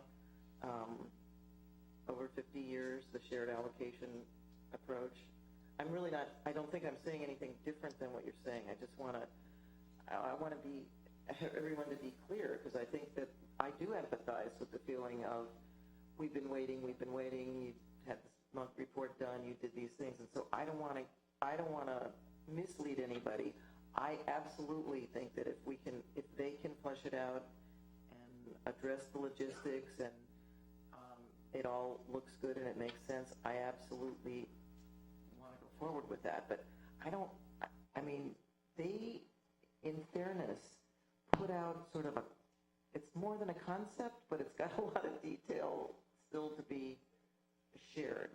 And so I'm really saying that just because I want to be completely above board and I don't want to mislead anybody. And the headlines are inaccurate, and they'll probably be inaccurate again after tonight. But I just want us to be saying that this is a concept that I think already said at our last meeting, think is something that really we think could work as long as the details are worked out. And I think our problem is we don't know them well enough that it makes sense to me that they are pretty workable and that it's a lot simpler to work out than the month formula, which is, I think, the reason it's attractive to all of us.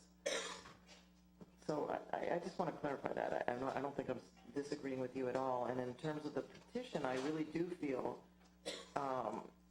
that we can't put ourselves in a position where if the petition is going to go forward, that we're sitting on our hands and haven't done any of the work or had someone do the work to oppose it. Because that does not work for us. A petition minus any financial formula doesn't work.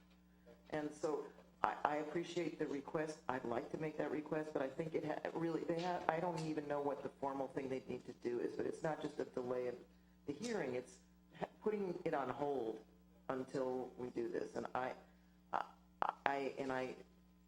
our next meeting is not till when?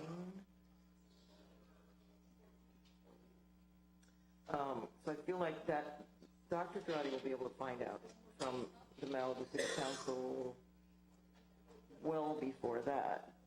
So if they are willing to put it on hold, absolutely, I don't think we need to move forward with the opposition. But if they're not, I just think we don't have a choice but to prepare ourselves for that at the same time. And hopefully we get to February 15th and everyone can, pull back on all of that. Just like people who are the proponents of separation feel like they need to cover their bases, I feel that we have to do the same thing. We just don't have a choice. So I just want to make a positive comment about something that happened earlier in the evening and remind us we're there for it. And I wish actually everybody had been there for it. We had a 2-hour session with principals and site leaders from all over the district earlier before we came to this part of the meeting. And honestly, regardless of your position on unification and regardless of the thorniness of the solutions that we're looking at and all of that, I just want to remind us all and share with you all that the work that's going on in the district, across the district, is really exciting. And I know that people have their own narrative about what's going on, but I do believe that as we continue to try to work out a solution in good faith, work is going to continue across the district, and it's positive for everybody and for all kids. And it would really help if we could tone down the narrative. I hear the desire for local control. It doesn't necessitate a narrative that everything is terrible in the district,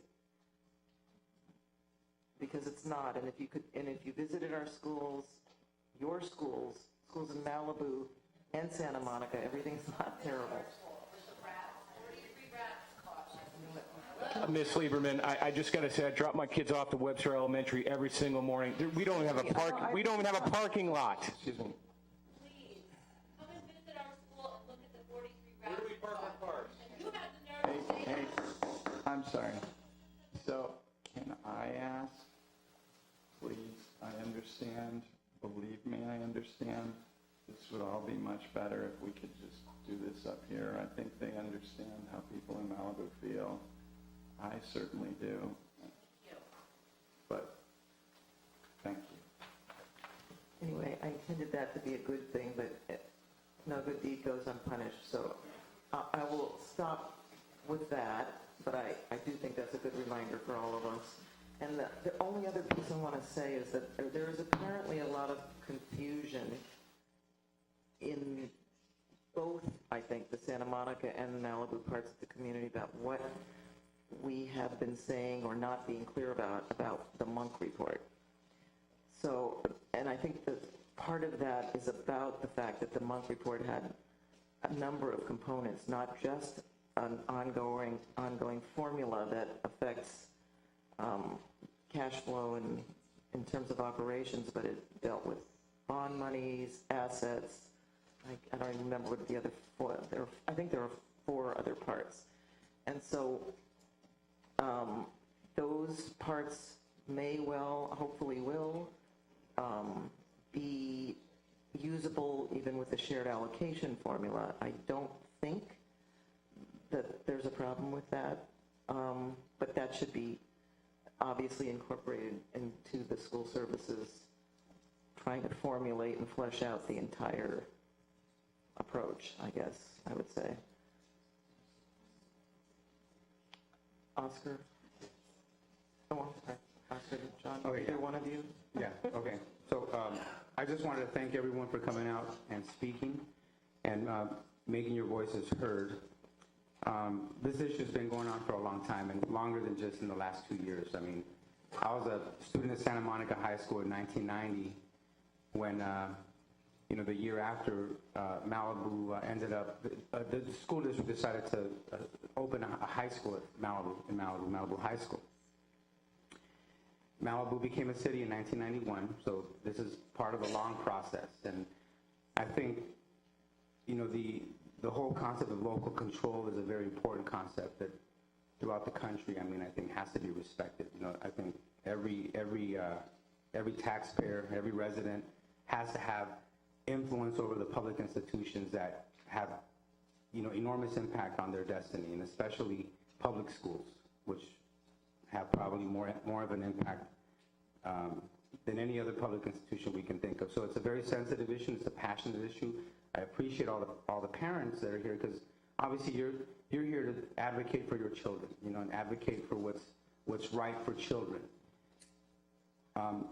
One of the things that's really important, and I want to recognize the comments made by Magali and also Erica, that this is about children, but also we need to talk about and make sure that in this decision we don't have an adverse effect or a negative impact on low-income students and students with special needs. And one thing that I can say, even though, some people will make comments, people are passionate, there's comments, but for the most part, the majority of the people on this board, in the community, in Malibu and Santa Monica, I've heard, an overwhelming majority of people saying that they want to do right by the children of both communities. And that's something I think we have common ground there. For us in our school board, throughout the years, equity has been a concept and a principle that's very important. And I think we have to be very proud as a community that equity is something that we really believe in. And I don't think it's a principle that we can abandon, because it's the right thing to do. We try to help those that have most need. And that's just as simple as it gets. And so I just want to make it very clear that from the beginning and even as we move forward, because I support what school board member Dr. Tavilder and Jeswin has stated in terms of the financial settlement, as others might call it, or the delta. It's been called many different things. That we ensure that the students with the greatest need are not left behind. And I think whether it's, I don't know exactly what, we're talking about a 50-year plan or whatever year plan, as long as we hold dear to those principles and we keep those principles in focus as we move forward, then we ensure that the parents who are concerned that the split is going to leave their children behind or create a greater deficit in resources and services for their children, that doesn't occur, because I don't think that that's something that anyone can support. I know that I've talked to Craig who's probably the person who's the most interested in terms of, having Malibu have local control. And Craig doesn't believe that that should happen. So, and many of the other leaders that I've talked to in Malibu do not believe that a split should leave students with great need in Santa Monica with less resources. So I want to articulate that because, we shouldn't, fear shouldn't be guiding our decision making, and that shouldn't be, when everybody's saying this, that's not what we're going to do, then that shouldn't be, that fear should be eradicated from our minds in terms of us moving forward. I feel that also that there are costs that we can't look in a graph, that doesn't show up in a graph. There's costs in terms of how much time we spend on discussing these matters, and it's not just a unification issue, but everything from PCBs to facilities, to at one point there was a whole charter petition at Point Doom, and so those are all costs that I think will only escalate if we continue a relationship that isn't focused on positivity. And so I just, moving forward, what I want us to do is to really resist the negative and insist on the positive moving forward. I think all of us, for the sake of our children, for the sake of all children in our school district, that we really try to focus on the positive of us putting the resources in place to take care of all of our kids in our public school system in Santa Monica and Malibu. And that's all I have to say. Okay, on the heels of, focus on the positive, resist the negative? I don't want to dredge up the past and the whys and the whats. I just want to focus on moving forward. I'm not going to respond to things that were said tonight because that's dredging up the past. I'm in favor of what Richard suggested. I think that's mostly the best plan. But just like I felt strongly that we needed to pursue Plan A just a little bit more to understand what the definitions of everything were, and I respect the result, and I think good things came from that conversation, even though it led us where we are now. I know that the charter word is not a word that people want to hear, but I think it's a quicker path to Malibu independence. I think it's the same funding model, most likely. I think it avoids LACO. I think it avoids state involvement. I don't think we should just dismiss that as an option if it provides a quicker path to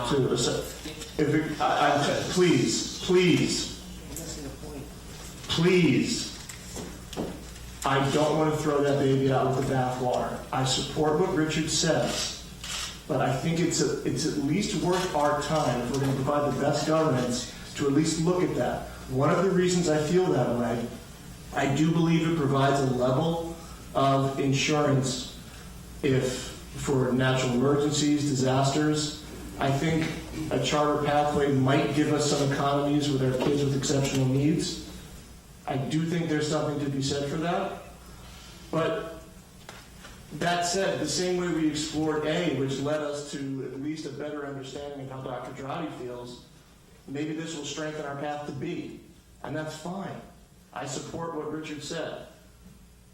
The other thing I'd like to add that Lori brought up is that Monk was not just about money. There's a lot of other things that need to be figured out. Let's hope they all fit seamlessly into B.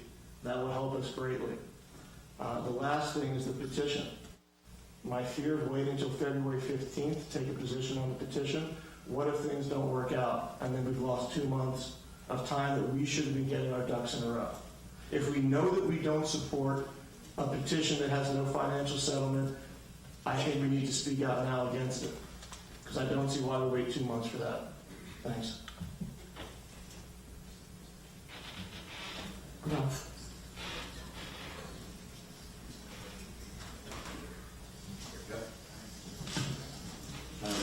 Thank you all for coming and speaking. Sure, in general, I support the direction that's been discussed. I think Mr. King has, brought up some important issues. There's nothing, we should be in a position that we understand, every corner, so to speak, of whatever may be possible in front of us. So I think it's it makes sense to say, because it is an option that one could choose. One could say today I don't want to choose that option, but it could be an option at some point. There are other things may happen that cause it. So there's certainly good reason for us to understand that there are other pathways and what they are. So I support that's just sort of time and research that people can bring back to us. We've done much better at wanting to be fully informed about all issues on it before. So it's just about having to understand it. On the petition, I agree. With the others who have spoke that the petition in its current form is unacceptable because it doesn't have a plan of any kind. It just basically says that there should be 2 districts, and is just asking LICO to pursue that. And I think it's important for LICO or the Commission on Urbanization, to understand where we are on that. So if if there's a formal request from the City of Malibu to LICO to delay action on that for a period of time, I think we can be able to accept that at face value and not have to deal with that. But if in discussions with LICO, I would ask that we talk to them, Dr. Dradi, as well as Malibu leadership. It makes more sense for it to come back at our next meeting to take a position, and it could move forward at another time, or we trying to move forward potentially in a different way anyway, and not have that avenue, which leads me sort of to the last part is about what's going to come back to us, which would be, well, it depends. I mean, it could come back for discussion in a general fashion, say this is kind of what we think looks like something that might be feasible, or it could be a little more fleshed out, and it would, even if it's detail that's been looked at before, let's say in the 900 pages of the Monk report and technical documents, that there's pieces in there that not only for us, but it's really again for the community to understand the basis of anything that we move forward with. That some people will be starting, about this discussion at that point in time. So I think it's difficult to say, well, we've done all that, so just look at what's here. That any proposal now or later needs, before I'm going to feel comfortable supporting it, is going to have to understand all the technical aspects of it. What does the reorganization mean, to both sides? What are the potential upsides and downsides in the future, as we've talked about, economic issues, understanding the revenue sources and the volatility. Even if it's, in its written form, it may not be, there's some technical parts to that. Again, the basis for why something is going to be in front of us. Not saying, well, here, this is what we think is going to work. And also what the avenues for moving that forward are. We know that one avenue would be through LICO and potentially the state board. Another might be through the legislation.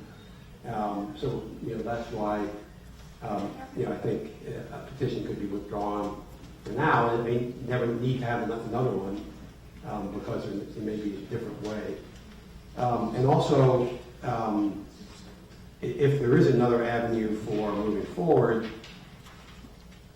assuming we want to, we feel comfortable in the impact, to students in both communities, is how does that, what might that agreement say in terms of, are we creating an agreement that separates us from funding from the rest of the districts in California? If there's legislation, does it say this is what San Juan and Malibu do, and it's regardless of if there's changes in state law relative to basic aid districts, relative to revenue limit formulas and Prop 13, or, I think those are serious issues, that need to be looked at if we're looking at doing something in the long term, how it affects.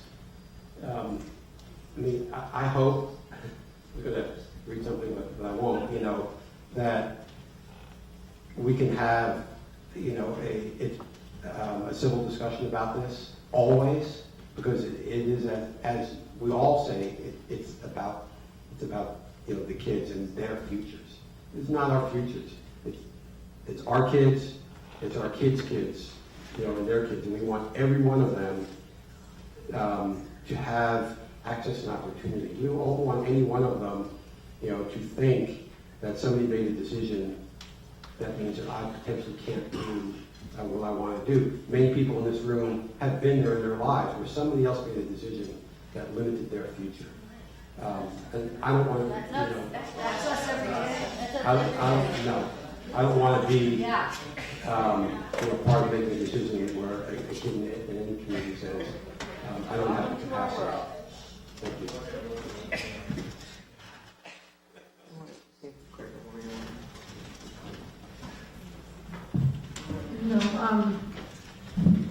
I'm here, and I guess my history is I've always, from the very beginning when the Monk Committee was established, had always been against the whole separation piece and unification of Malibu.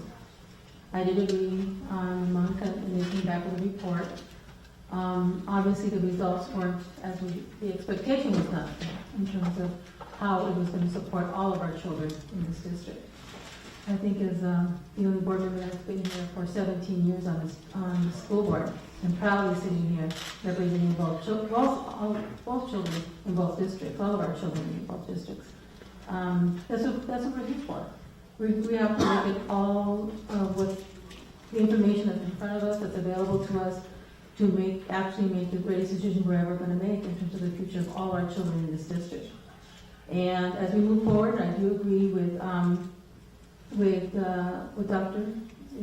T. Richard's representation in terms of moving forward and moving forward and seeing what response we get back from school services regarding their proposition of shared funds. One thing I would rather us take. I agree. I think we should take that vote if we need to, if we're all in agreement or not in terms of the Malibu petition, that we take it sooner than later. So I really don't want to postpone anything until February. I think if we were slated to take a decision and a vote in December, then I think we should move forward for that. Everything else we can look in terms of the formula, and I think the report, I do agree with Lori that the report has to include all the other aspects of the month report, because that's kind of been left out. So in terms of the sharing of the assets, in terms of bond capacity, etc., I mean, there's a lot of pieces to that I think are going to be critical also in our decision making in terms of our future if we decide to unify as two separate districts, or now we unify and we separate. And I think there's other, for me, the biggest piece is the bond capacity for future for us here, and even for Malibu in that respect, in terms of any future development in our districts. So my whole thing, I do agree, but I think we should take that vote in December, not delay it, and then move forward with the recommendations that have been made for Dr. Daughter for you to move forward with school services and do a more comprehensive review in terms of what the formula will look like in terms of years. Can I just clarify? So when you say take a vote in December, you mean on the petition? The Malibu petition. Thanks.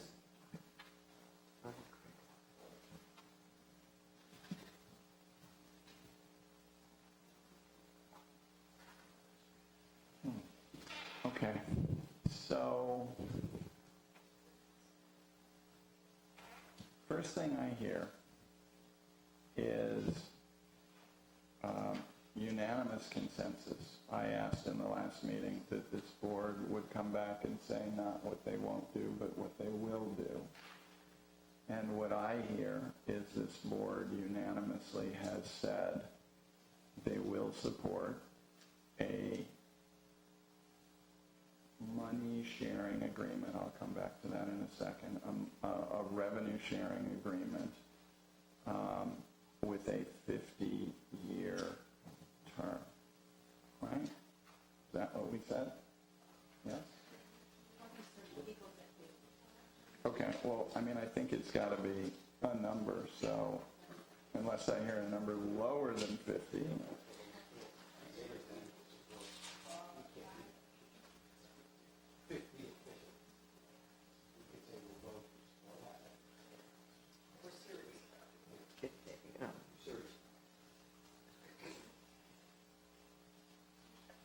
I don't think we're trying to split hairs. I really think it's just, yeah, I'm sorry, I apologize, yes, I agree, we should. I mean, the history here is certainly from the Malibu side, a feeling that the goalposts are not entirely stationary. So it would be, I think, dangerous maybe not the right word, it would be setting ourselves up for further strife for us to say, well, 50 years, but we're going to put some caveats on it, and when it comes back, we go, we didn't, no, 50 years doesn't work. So I think we don't have to say that we know for sure that this is all going to work out perfectly, but I think we sure as heck have to say that we will accept a term of 50 years with a formula that works in a particular way, and then we will work to get that formula to work. So I would suggest anybody who isn't comfortable with that withdraw their support from it, and let's see if we have people who are willing to do that, because it would be beyond bad if somehow we came back and that even was off the table. So I'm going to say that this board has a unanimous support for a separating Malibu and Santa Monica in some fashion, so long as there's a revenue sharing agreement, which I'll come back to in a minute, put in place for a term of 50 years. Yeah? Yeah? Yeah? Good? Okay. So, that's one.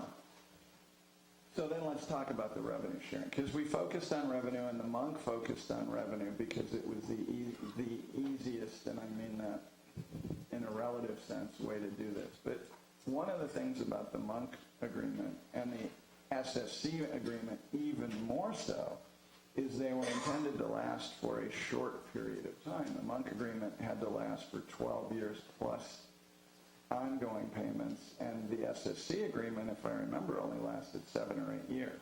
So one of the things that made that agreement work in Malibu and possibly in Santa Monica was, on the monk side, that 12 years, if it wasn't quite the right way to split the money, if that was going to create problems, we could kind of hold our breath, get to the 12-year point, and move on. But 50 years is not a time frame that we can have an agreement that doesn't line up right. And so what I mean by that, because I saw confusion on your face, what I mean is that the agreement has got to be an agreement so that for the first year of operating both districts, they move forward more or less the same way they had in the year before the separation, that the resources are there to keep the programs that are there running, right? And I think that has to be the basis of this agreement, and that necessarily involves looking at cost. It necessarily involves, I won't say that.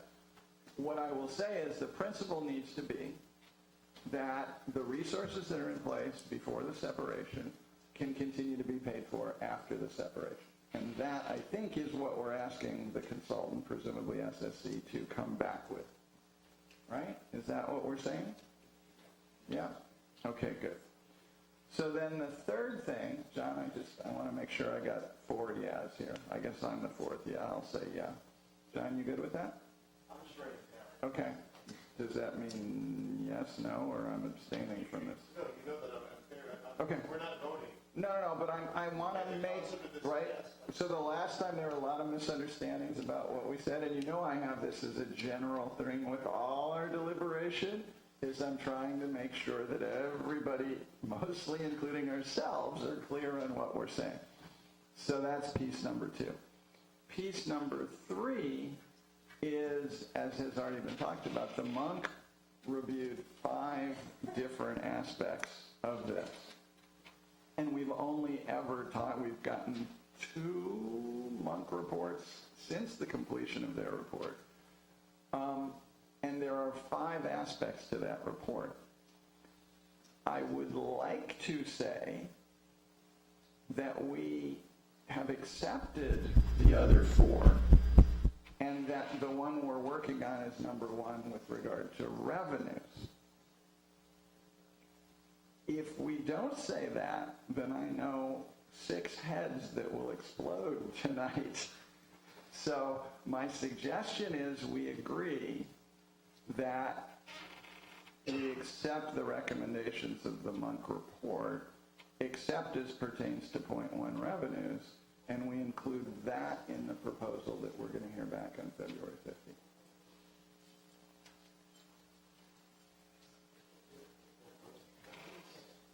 Well, hang on. I will say, in terms of giving direction to SSC to look at all that, I think I already had said that in the sense that they need to look at, all I want to do is make sure that that all works. Okay. You know, so, but that it has to be included, because obviously we don't have a full package without all of those aspects. So I'm not talking about the details. I'm just saying the substantial recommendations that we don't change those recommendations, not the details of it, that we need to figure out ways to implement that.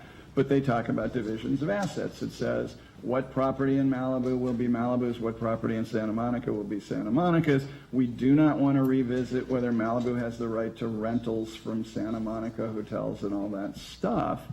And I just cannot imagine starting over from scratch there. So.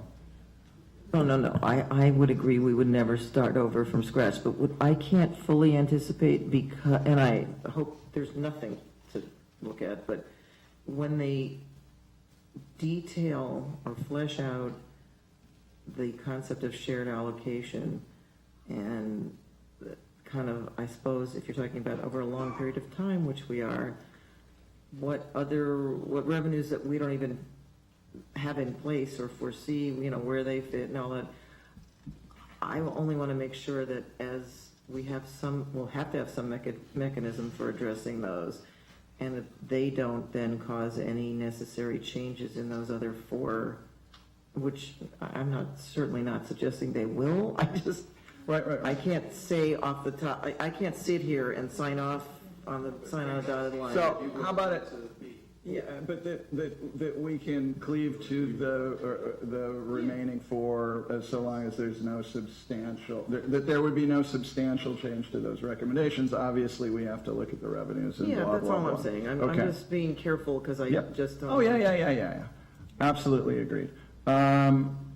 We just don't, yeah. So let's see, that's that. Oh, so one other thing that I think we talked about a little bit but didn't come up, but one of the other things that came up in Dr. Drotti's report that I wholeheartedly support for all the reasons, for making sure that this process continues forward, for making sure that Dr. Drotti can be effective, for making sure that the issues that the Malibu community and the Santa Monica community want to be addressed. I would also like the board to give guidance to Dr. Drotti to go ahead with the Malibu, to get a Malibu administrator out there to begin to coalesce direct support for the Malibu community with somebody who's on site in that district. Yeah? I don't know what exactly that means. So I think that'll have to be, if you mean a superintendent? Yes. I don't see that, honestly. I don't think that we can operate that way.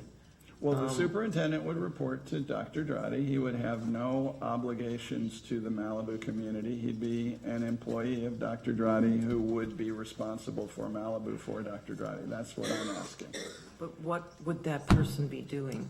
They would be taking direct responsibility for the 4 schools of Malibu and the support thereof. Can we say it this way then? Can we say it this way, that I look into a reorg that allows for an administrator to oversee areas, and whatever we call it, we can discuss that later, but just a reorg to be able to have more of a presence there.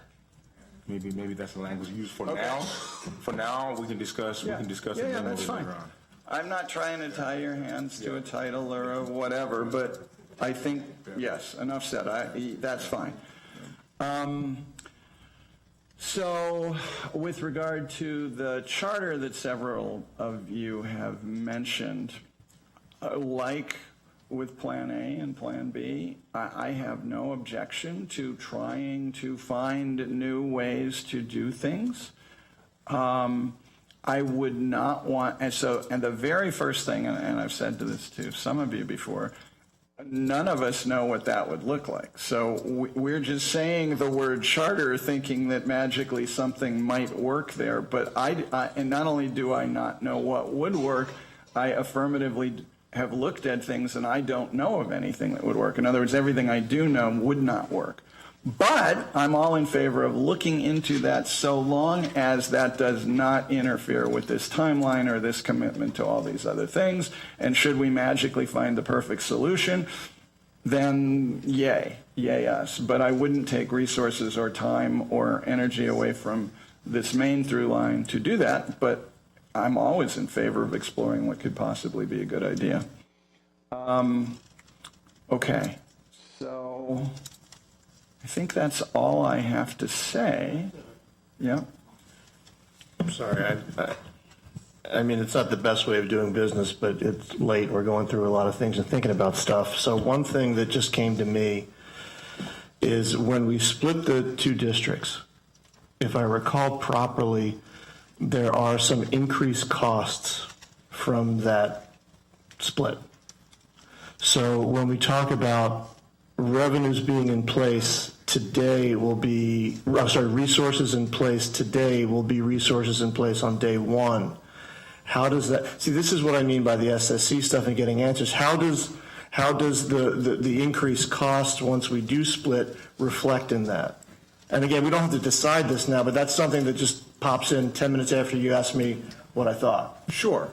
I think that's a different order of magnitude of a question than are we using a revenue model or are we using a keep the services the way they were model. I think a revenue model would drive us into the gutter very quickly. I think how exactly you account for that within this process. Oh, that actually reminds me of one thing I was going to say. So how exactly that fits into the formula is something that people who have more time and quiet space and capability than we do up here right now will figure out and bring back to us.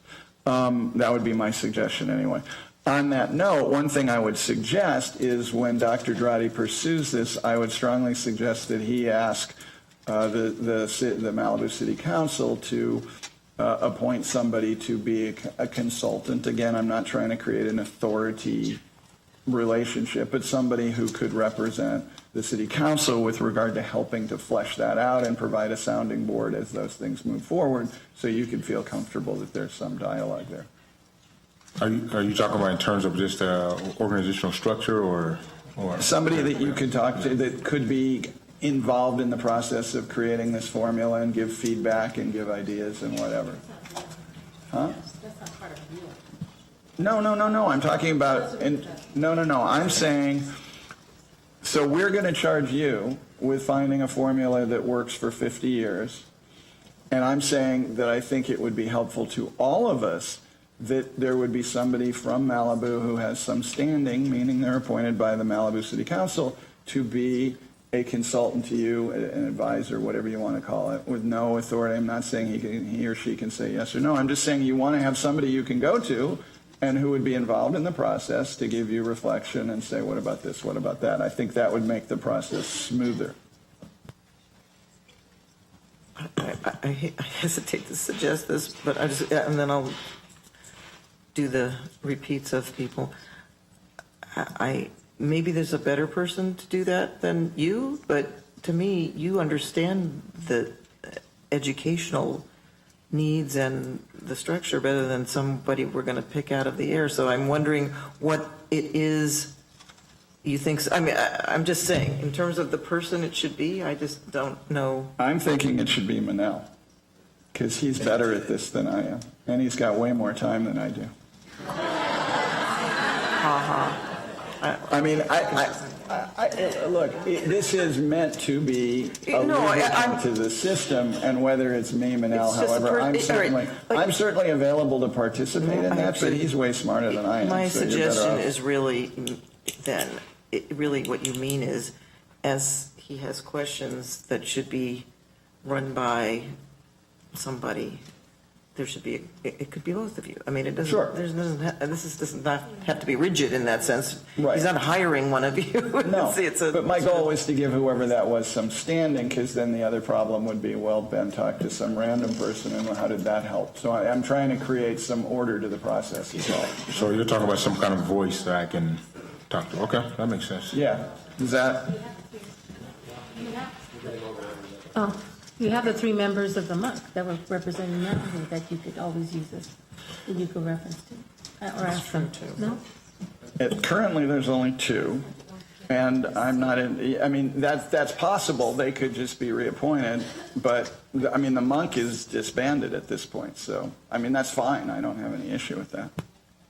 I think what Lori's saying, I'm not sure if this is what she's saying, the reason why you are an attractive person for this is that a lot of this process is taking place, and unfortunately, and well, I'll say it anyway, Malibu does not have its own school board. It has a city council that is acting in lieu. And to get somebody with, you are an elected member to tend after the education of 11,000 people. I want an education person in there, but I want Ben to make that decision. But so we agree that there needs to be somebody there. I'm just saying I'd like somebody who understands the education of the children.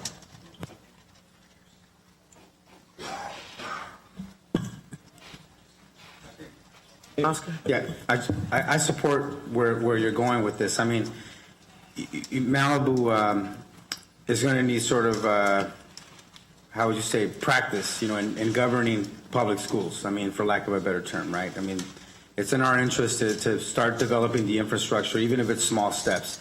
So it might be, but I'm also really concerned with, what impact that might have on the budget. The city of Malibu, I mean, we had all city council members. We have a city council member here. But we know that there's a lot of support on the city council in the city of Malibu.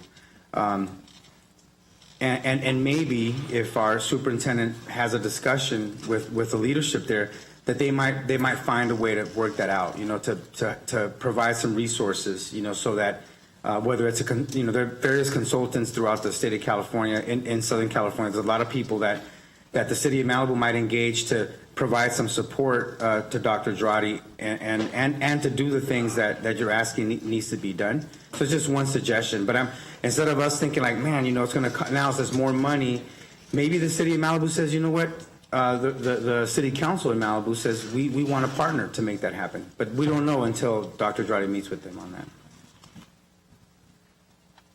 So I just want to make sure it's clear. That conversation will be in an effort to structure an organizational structure for MUSD district. Is that what we're talking about here? If we're talking about what I was saying, no. What I'm talking about is the creation of this formula to last 50 years is going to be, I would say, the critical piece of whether we succeed in this. So my suggestion is that I would like to make sure there are resources available to school services, to the people who are creating this formula, that can represent Malibu in a way that has standing. I'm not asking for veto power or any of those things, just somebody who can be talked to, or some group of people. It could be Manel and I, it could be Manel, Laura and I, it could be who knows. But that are available to consult on that and to wrestle with this so that when something comes to the board, it is baked through a SMMUSD process and a Malibu process, so that to the extent that we say this makes sense, it doesn't break down because it hasn't been vetted in both communities. Yeah, I don't have a problem with you guys being resources and all of that, but I just think you need to think about this. We're asking school services to develop this. They're developing something that is presumably going to serve all of us. They're not working for Santa Monica, and the way you just set it up, it's as if they represent Santa Monica, and so I'm trying to get away from that. I am not suggesting that they shouldn't be able to run, and the bench should be sort of in the middle of that. Let me restate this. I know it was very clear when I went and met with both groups. They said, look, the ball's in the court of the Santa Monica. Come forward with some things Santa Monica boards are willing to live with. I guess I don't want to get trapped in the loop of the monk, going back and forth, trying to do something. At this point, the ball is in the court of the SMMUSD board. I'm going to bring something forward that says, are you guys willing to live with this?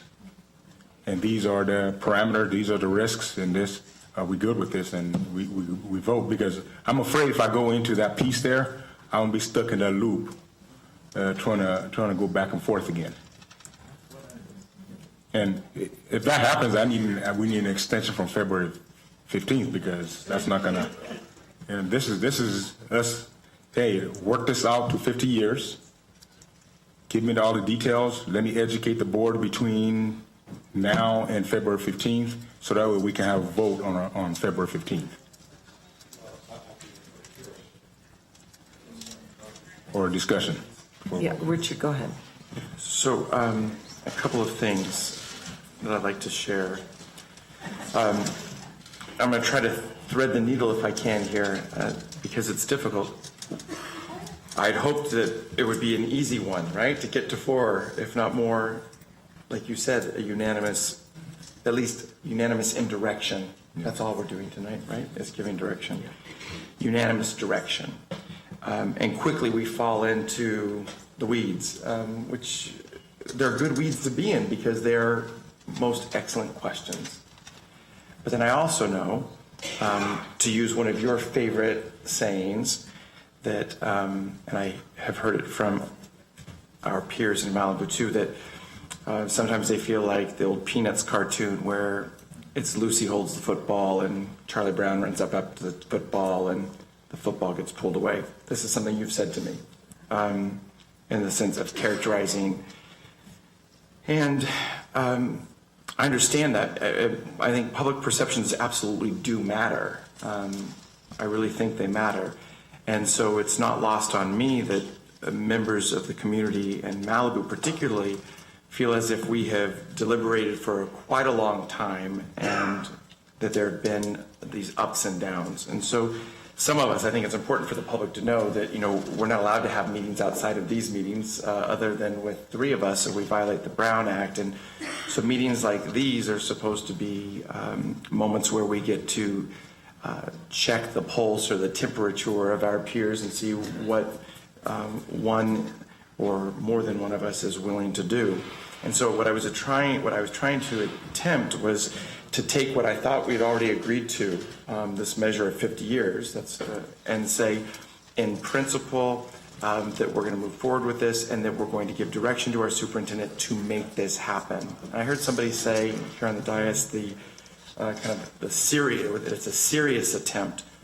I feel it has to be more than serious. I'm just speaking for myself. It has to be something that is a bit more than serious. It needs to be, and I've thought about a lot of different ways to kind of explain this or think about it for myself. And this might not be the best way to characterize it, but I think about the Brexit vote that took place in England. And there was a particular decision that was made by the people to say, okay, we're going to separate. And then it's the devil in the details, most certainly. And I suspect that that's going to be we know it's an elongated process to delve into those details and to find the appropriate kind of path, right, to blaze a certain trail out of that. And I don't support the Brexit, by the way. Not that I have a vote or a say, right? So I'm just trying to think about, as one member of the board who wants to demonstrate that I believe in the unification. I believe in the separation of the school district. But then I also hear all of my peers who said we've got to make sure that we address every kid's needs. I think, Oscar, you said it really nicely tonight. I watched Dr. Dradi do this thing with his the hand motion. I'm gonna parrot you here, and the attractiveness of a 50-year plan is that I think it wins 4 votes on this board. That's attractive, and I think that it then ties us in the low moments as well as the high moments. So Dr. Dradi says that what we're going to do is we're going to ensure that as the tide rises, we're going to be together. And if there's a downturn, and we're going to be there as well. So for the foreseeable period, right? I don't think I'll be here in 50 years, but there's maybe I will be. But there's this idea that we can find that common unifying place where we can respect our peers in Malibu who want self-determination, who want to be able to kind of put their own stamp, if you will, on the public schools. And all of us know that public schools are like the key component of American democracy, not the key, one of the keys. Forgive me for overstating that. But I'm really nervous that if we, again, say that we're going to start asking all of these other questions. So, for example, Member King, I can tell you what Malibu is going to say to charters because I've asked, all right? I have been one member of this board, and I know you have been too, to go on and ask questions, and it's no. We're not interested in charters. Now, that doesn't mean that we shouldn't, again, at the 11th hour, like we did, direct Dr. Dradi a week or so ago, to go in and ask about A. But I suspect we know the answer of what that's going to be. So I guess what I'm asking is for help from my peers. How do we go from being serious and saying that we're going to have a first read on the 15th, because this is what Ralph suggested, which I'm not supportive of, a first read. I'm talking about a hard vote by the 15th, to where I'm going to belly up and I'm going to cast a vote. And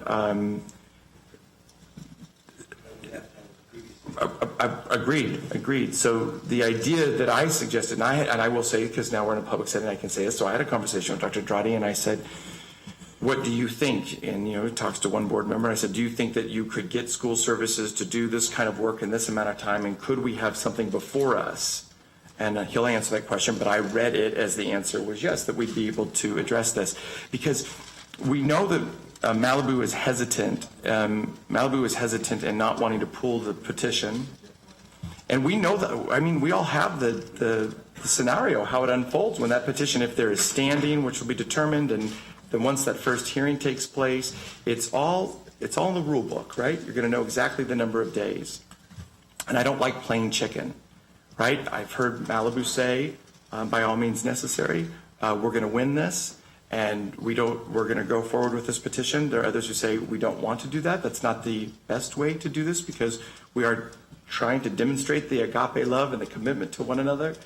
And I just feel like there's a game of chicken happening, and I don't want that. So I'm hoping that Dr. Dradi can take his spirit, and work with folks. If Dr. Dradi says to us, I need to hire somebody to help me get to this place, school services, or I have to bring on somebody else to help me manage this while I'm also managing the rest of the district, I have great confidence Dr. Dradi is going to be able to do this.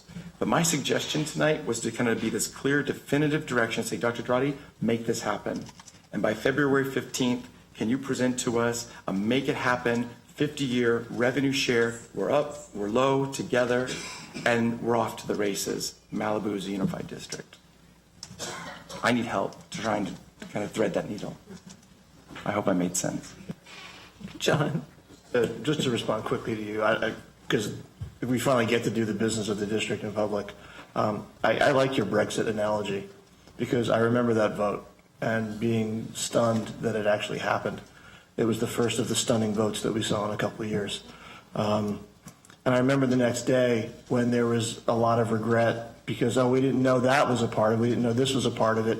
So to me, I'm just, even if it takes an extra 2 weeks, even if that meeting that Ben had led to nothing, I feel better that at least the governance we provided was sound. The thing about the charter, at least exploring the charter while we're pursuing Plan B as our first choice, is A, what if the charter means something that we don't realize it means? What if it actually benefits in a way that we never imagined possible? That's one thing. The second thing, what if LACO and the state say no? We're going to need a Plan D, C, whatever letter we're up to. I mean, so it's like, I think us putting that work in now doesn't keep us from following B if B works.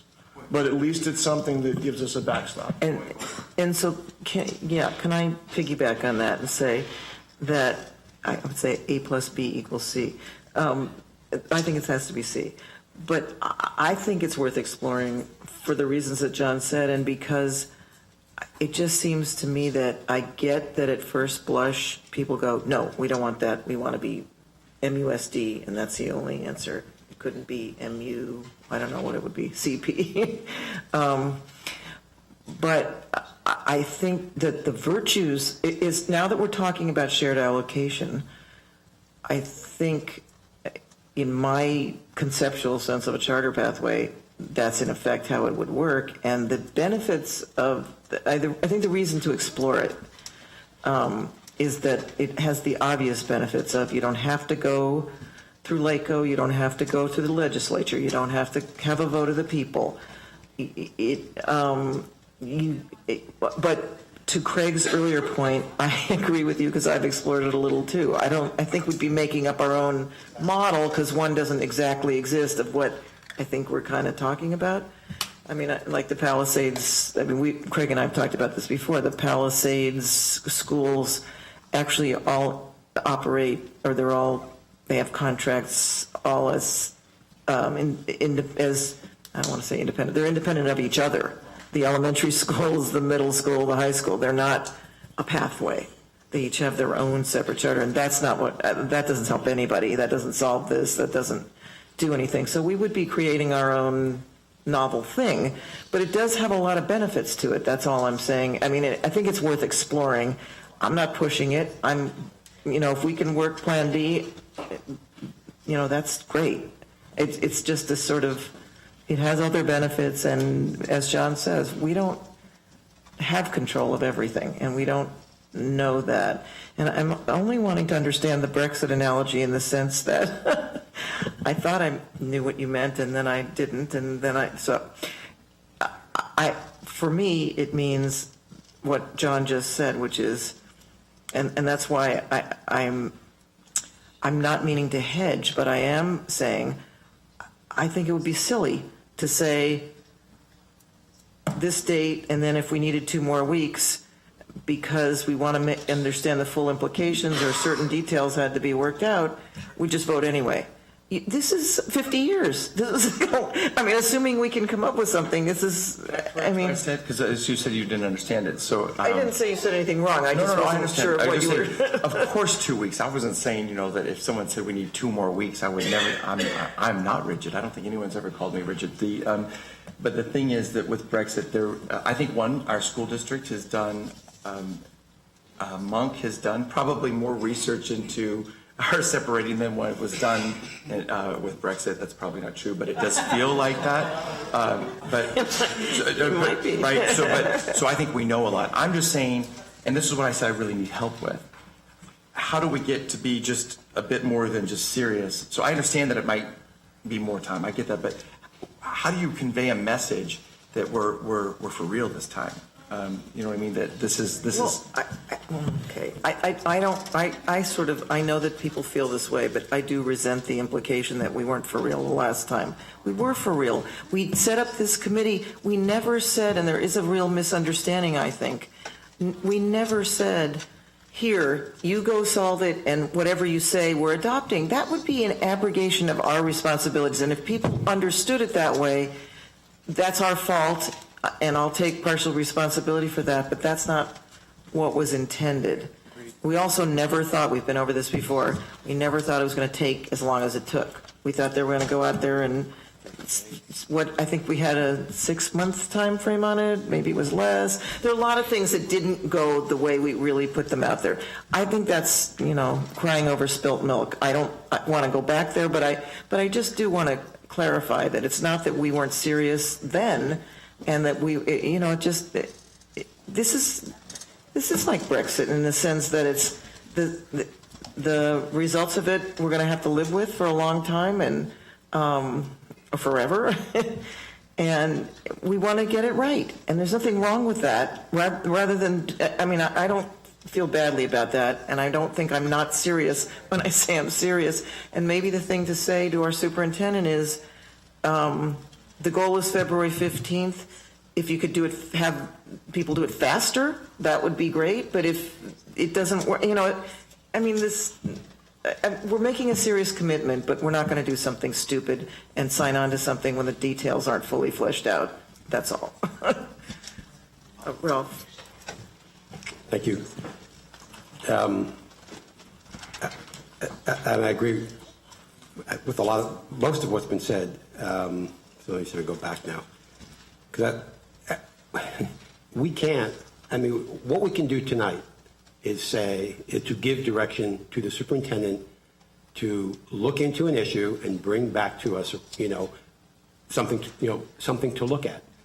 And I trust that he will take the time that's necessary to do that in the proper fashion. We'd say we think it can be done by a certain date, that's great. But if it takes, 30 days longer, the people, that we're going to hire to work with, it should take what it's going to take for the biggest decision, this huge decision that has to be made that impacts the lives of every student, for that if it's a 50-year period. And I think it's irresponsible, to say, to get into the same thing that Lori was just talking about, say, well, you said on November 16th that you would support, the 50-year plan when it came back. I don't say how. We don't know what that plan is. How can we? You can say I will approve it, but I don't know what that plan is. I don't know. I just don't know the facts and figures of it and whether it's the right thing to do.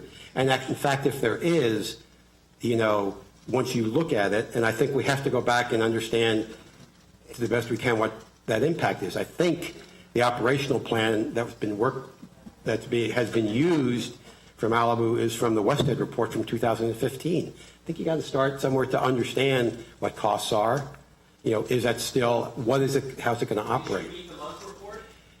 I've read it many times, yes. Okay, so it was... So, and getting, and there are issues, that we haven't talked about tonight. So I think school services revenue sharing formula indicated that Malibu would have to pass a parcel tax again. So those kinds of things we have to know, and they, again, have to be out there. So it's just unfair to say that something's going to come back and we're automatic, that it's what we're going to approve. It's not. We can't do that. It's illegal for us to do that. You can't say today you will approve something that we haven't looked at, when it comes back. It would be irresponsible to do that. In terms of, I want to go back to two things. I'm sorry if there are, we do really try really hard to have equity of program, equity of facilities, maintenance and the like. So, and I know the superintendent understands that, and our staff understands it, and they're understanding it, more and more. We need to do everything we can to take care of the issues that there are in Malibu schools, as we do in Santa Monica schools, and to make sure that they're all are in the condition they need to be to educate our kids. I don't know why you would shake your head. I'm committing myself to ensuring that the superintendent looks at that. He can make the decision about what that means in terms of any changes in organization and structure that need to be made. It's not about prepping for what is coming in terms of having, a different form of governance. At this point, we're not there. And for better or worse, it will be this year, then another year, and I don't know, if it's beyond that. Today, we're one district, and we are going to be till then, so it's our responsibility for all the schools in our community. As I don't think Lori said, we all just came from a couple of hours of a session where we went from table to table to hear what our schools are doing, throughout the district with with the principals and teacher leaders and others to hear how they're all addressing the same issues in their schools. About engagement, about increasing education, the value of education and the achievement of our kids in every school. They're all asking the same questions and coming up with what the responses should be given who the students are in those schools. We talk more about our differences than we do about our commonalities, because of this issue. And I'd really like us as we move forward, even if we're moving, forward to be two different districts, we're still all, the same, and we have to acknowledge that. It's not about, there's some, anyway. So I don't think we can say, bring it back, and that's what we'll approve. We're going to get something to come back that we're all going to look at and understand better. I think it's a superintendent's job. I think part of the, an issue with the monk was this go back and forth? I want the professionals to look at it. I think, and I don't think, Craig or Manel, some of the Malibu that Dr. Drive should go to and say, well, what do you think about this? Is this something that's going to work, that's going to make everybody happy? Let the superintendent, with the people we're going to work with, develop a plan that we're all going to look at and see if it's the right plan, maybe, for better or worse, ask other questions, and determine if this is the way to get to continue to educate all our kids and to have governance that is different in the two communities, but not at the expense, of educating. So we've got a transition period here where we're still together for whatever that time period is, and we shouldn't talk at this point about how long it is because we don't know until we do more research and work together and solve problems and educate other kids, and then look at what comes back to us from the professionals, because this is a huge decision we're going to make, and we have to be able to understand what the impact is in both communities, how it affects program, how it affects governance, how it affects facilities. I need to see the data and the plan before moving ahead. So am I with everybody else to move this forward, to look at it? Absolutely. But I can't say how I'm going to vote on anything that's on the February 15th agenda tonight.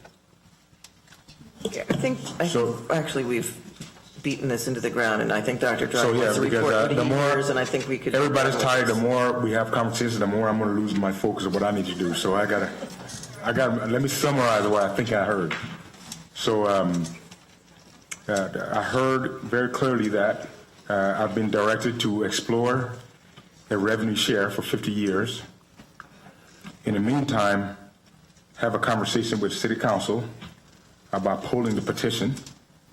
If they delaying the petition, if there's no appetite for that, then I'll come back on December 14th meeting, possibly with a vote, a vote to oppose it, an action item to oppose to vote for a vote. I'm not going to say oppose. You guys have to, but an action item to take a position on that. The goal is to have something to you by a first read by February 14th.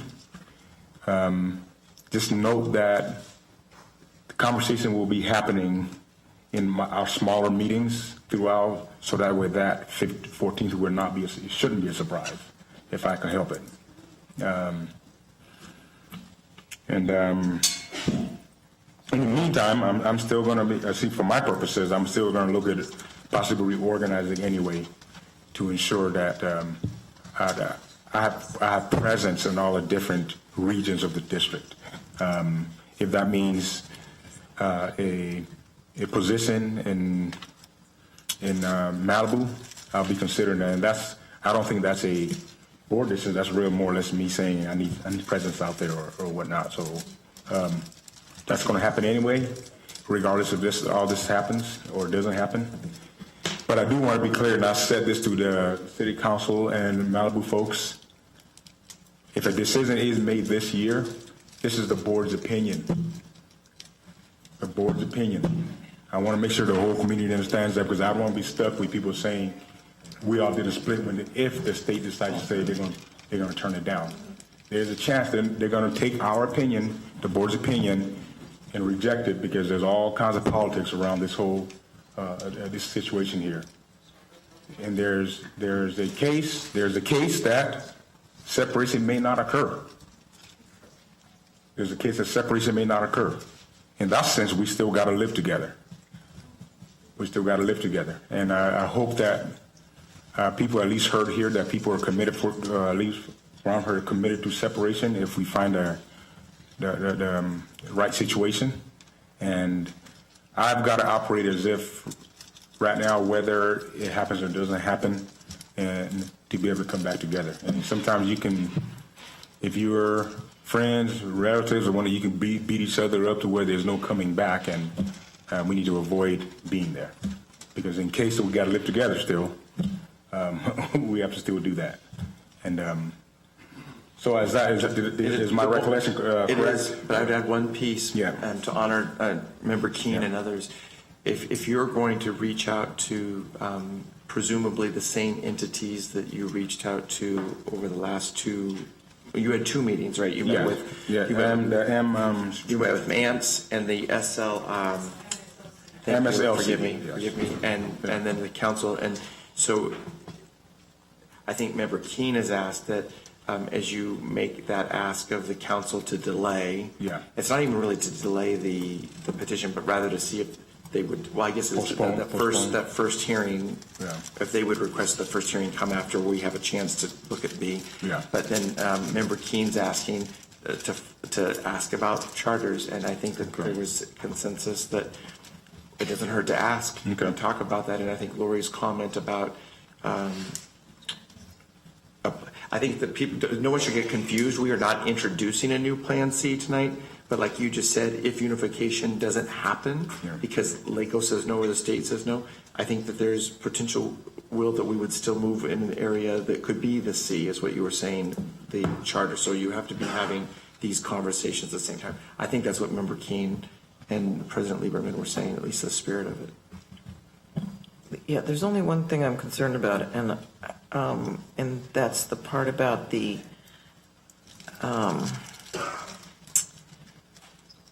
how we're framing the LACO, the ask of the Malibu City Council, as well as the direction to Dr. Trotti. Because I think that if he finds out, we don't have another board meeting for a month. And so if he finds out, next week that there is no appetite, as you put it, for putting that on hold, I want him to be in a position to hire the right people, and I think we need a lawyer no matter what we do with all of this, to start advising us about all of these issues. And I think he'll need more than a lawyer, a consultant to write the opposition, which I'm not saying I want to go there, but I'm being prudent and being responsible. We have to be prepared to go there, and we have to, saying we're going to wait a month, I don't think that he should wait a month to start preparing if the answer is no, there's no appetite. So I guess I'm saying I think we should give him direction to start looking at those things now. Okay.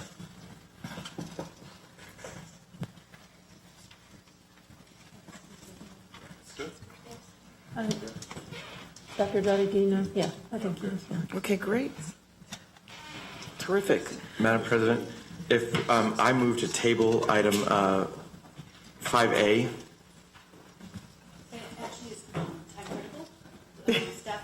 I withdraw that, Madam President. It's a new requirement associated with the accountability that staff has to report at an open board meeting before it's in first.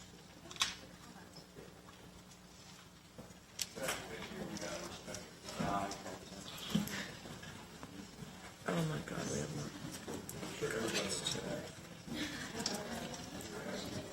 Yeah.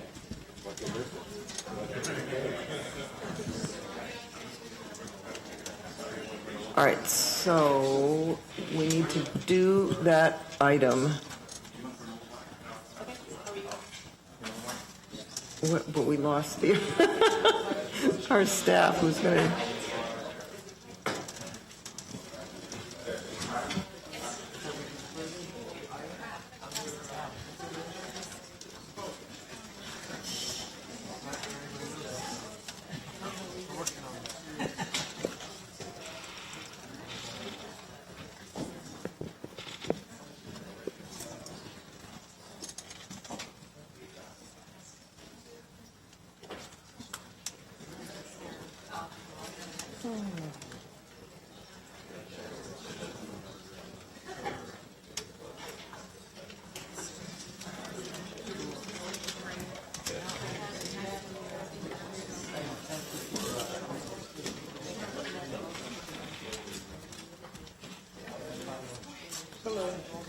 All right, are we ready? Okay.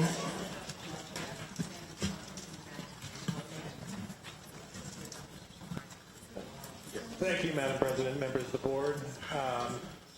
Tonight I need to present, this is a public hearing, or not public hearing, excuse me, a public presentation of the 4 local indicators that would appear on the California school dashboard. It's required by the state and will be an annual reporting out of the local indicators.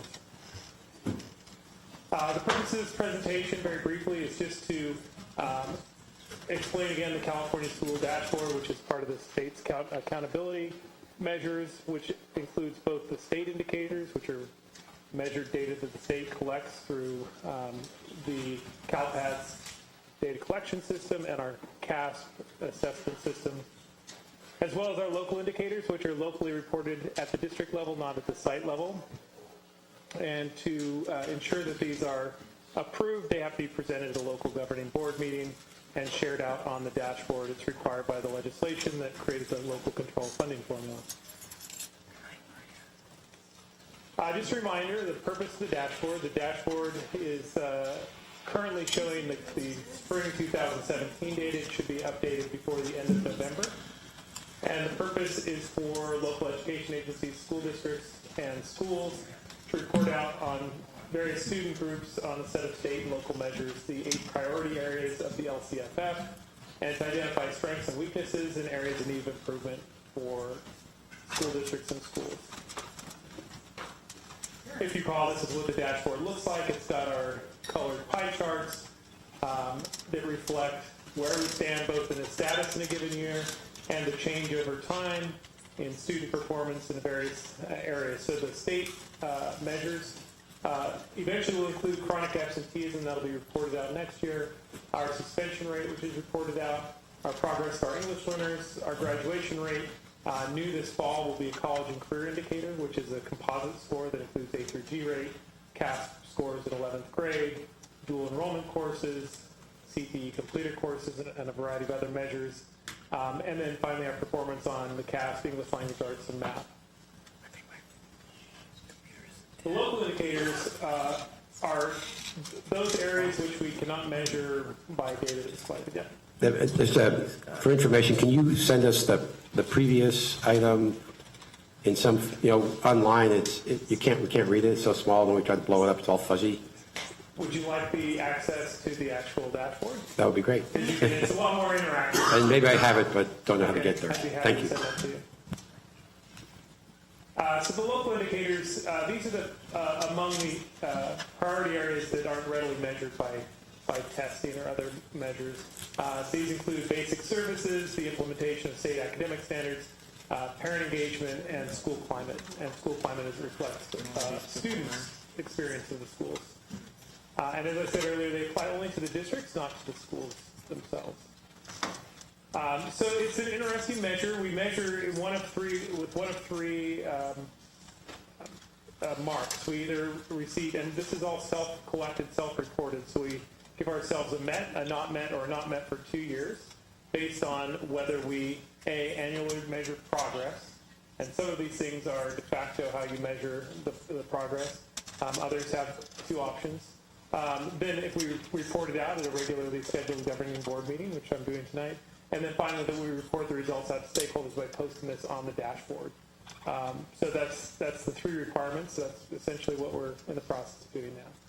So in terms of basic services, the first, this boils down to 3 primary measures, whether we have appropriately assigned teachers in all our classrooms, and this includes both having the correct credential if you're a math teacher or teaching a math class, you have a math credential, but also that you have the appropriate credential to teach English learners. That we have access to curriculum-aligned instructional materials for all students. That's the Williams instructional materials that we report out every October. And then finally, the safe, clean, and functional school facilities that we measure using the facilities improvement tool, the FIT. So we measure this by basically saying, do we meet 100% of these in all, or do our schools all receive a high enough score on the FIT to mark us as having met? For this year, we have to report out, unfortunately, that we are a not met standard for 2 areas. The first, there were 18, this is reporting out, by the way, it's live data, so this is 16-17 data. Last year we had 18 teachers who did not have their English learner credential to be able to teach English learners. The state requires that whether or not you have English learners in your classroom, you have to have this certificate, either the CLAD or SEDAI certificate. We've reduced that number, and we actually just went through an audit, a state audit for our EL program. And it was a finding, it was the only finding, that we still had some teachers, and we have a plan in place so that all teachers by the end of this year will either have their emergency credential or will have a plan in place to get their CLAD taken care of. We do report out in terms of access to instructional materials. That's a 100% rate. All students have access to their core instructional materials, both at home and at school. And then we've had at 16-17, we had 2 schools that did not meet the higher standards for the FIT. They had fair marks, and I just noted that both of those schools, it was Webster and Olympic, both of those schools are undergoing major renovations currently. So we would expect that they will have a different standing for next year's. The second mark is for the implementation of state academic standards, and there are 2 options for this. One was whether to use your own measure. We actually have this as part of our LCAP. One of the goals in our LCAP was to measure the use of the implementation of state academic standards based on the development of curriculum guides in all the different content areas. And so we chose option 1, so all that's required is a narrative summary of how we're doing. In this case, we again are not met. And in this case, we do meet. We have developed ELA and math curriculum guides. In fact, we met today to discuss the math curriculum guides for secondary. It's kind of an ongoing process. The reason we don't meet it is because in the LCAP, we specifically said that we'd have our English language development standards incorporated in both the math and ELA, and that was not completed last year. So the process it's still in process right now, but they were not included last year. So by that standard, we are reporting out that we're not meeting on that. The third standard is parent engagement, or third priority area, I should say. And the standard for this is that we annually measure progress in seeking input from parents in decision-making and promoting parental participation in programs.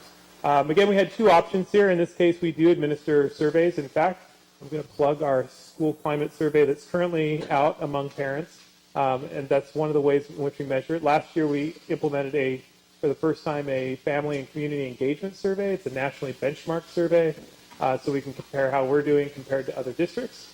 And then to meet the standard, we have to report out the key findings, why we chose this survey, and the key findings related to 2 areas.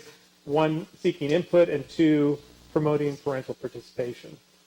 So in this regard, we do meet the standard. As I said, we administered for the first time the Family and School Partnership Survey by K-12 Insight. We had a 13% response rate, so 943 respondents out of 7,178 surveys mailed out. And overall, 70% of the respondents said that they are satisfied with opportunities to be involved with their child's education. Less than half said they have been asked to share their opinions about what classes or programs their child should take or participate in. But a strong majority, 85%, said the child's school sees them as a partner in the educational process. 56% of participants feel they have a voice in shaping school policy.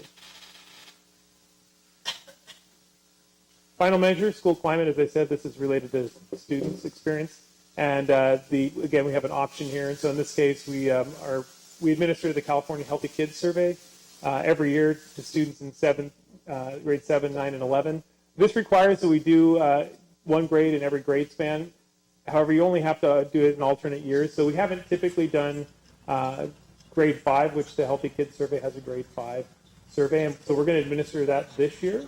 So that'll be the alternating year for that. So in this case, we need to report out again what we found. And I included some prior year's data since we do. This isn't necessarily a baseline for us because we've been collecting this for quite a while. So as you can see, in terms of our count, we have a very high participation rate, with the exception of Olympic, which doesn't have quite the same participation rate. But as you can see, in terms of the percentage of students indicating that they perceive their school to be safe or very safe, this is one of the two factors they ask you to collect exclusively.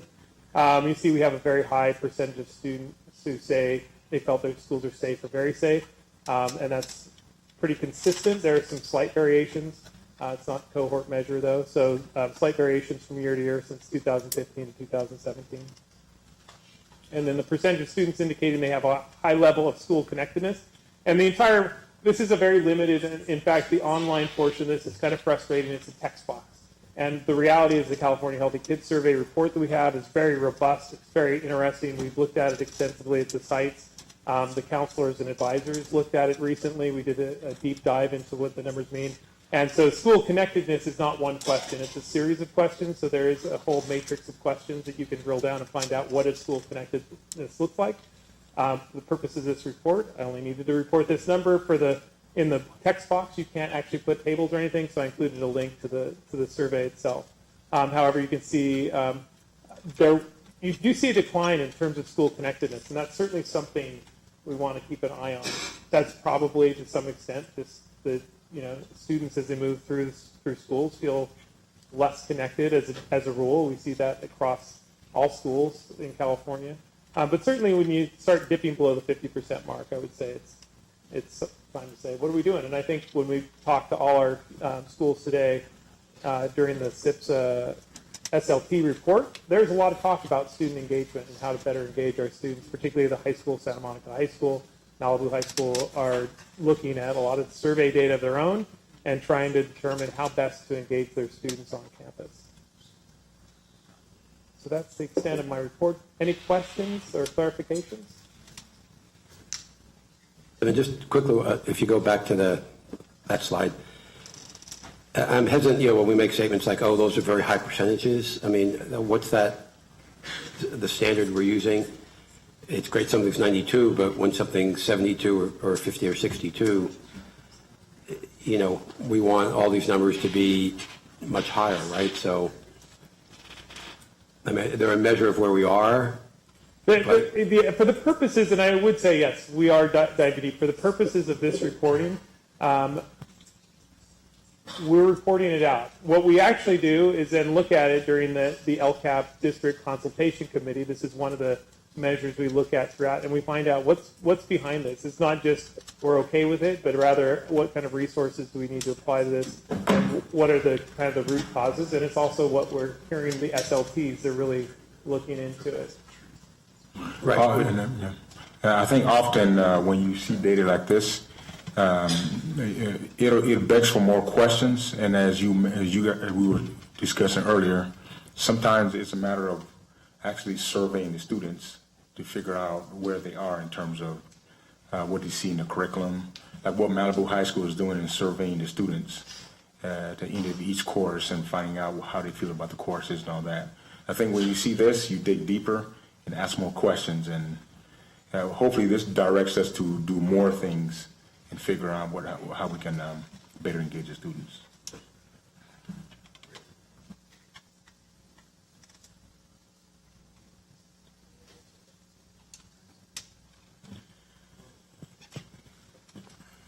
Okay, thank you very much, and I'm so sorry you had to wait this late for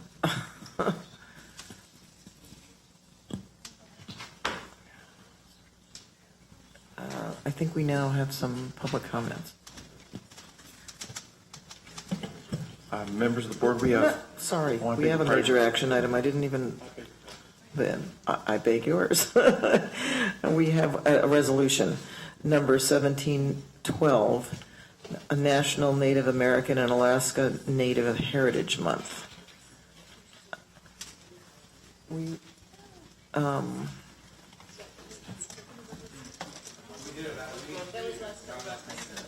I'm reading the wrong, oh my God. Okay, I pulled out the hard copy. That's part of my problem. I've been tracking this on there, but, sorry. Yeah, I know. Well, then I have the wrong ones. Okay, so let me go back here. This is my problem with Agenda Online here. Sorry, guys.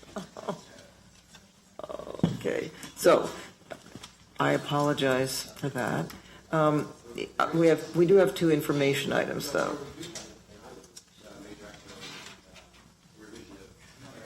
No, we don't. I got the wrong thing too. This is a little on the information item. We have the revision of the AR 5141.52, which is the suicide prevention, which we talked about last meeting, and then item 7B, which is the SMMCTA Sunshine proposal to open negotiations with the district for the successor collective bargaining agreement.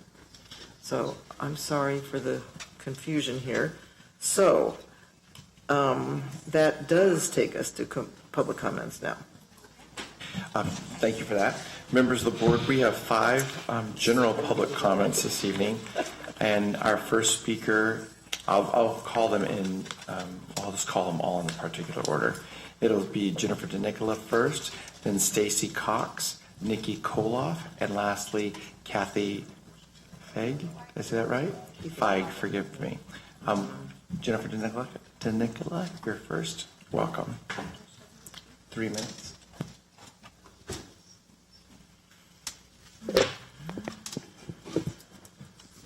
Hey guys, so we have a moral and ethical issue to discuss. If you violate the law or board policy, you must be held accountable. Whether this violation is because of ignorance or intention, you must still be held accountable. Each board member's moral compass are on the line here. And we're watching to see if you choose to play politics or you choose to be ethical. When you choose to take this office, you take an oath to uphold the law and the bylaws of SMMUSD. Maria violated this. She's lost the public trust and she's violated the law. The question now is, what will you all decide? Do the rules matter or only some of them? Think about that example you want to set for the kids. Do you want to teach them all that the rules matter or that they can handpick which ones they want to follow, which ones they don't have to listen to? Today we face a critical crossroad. When your constituents look at you, don't you want them to think that you have a strong moral compass and that you're a shining example of a law-abiding public servant?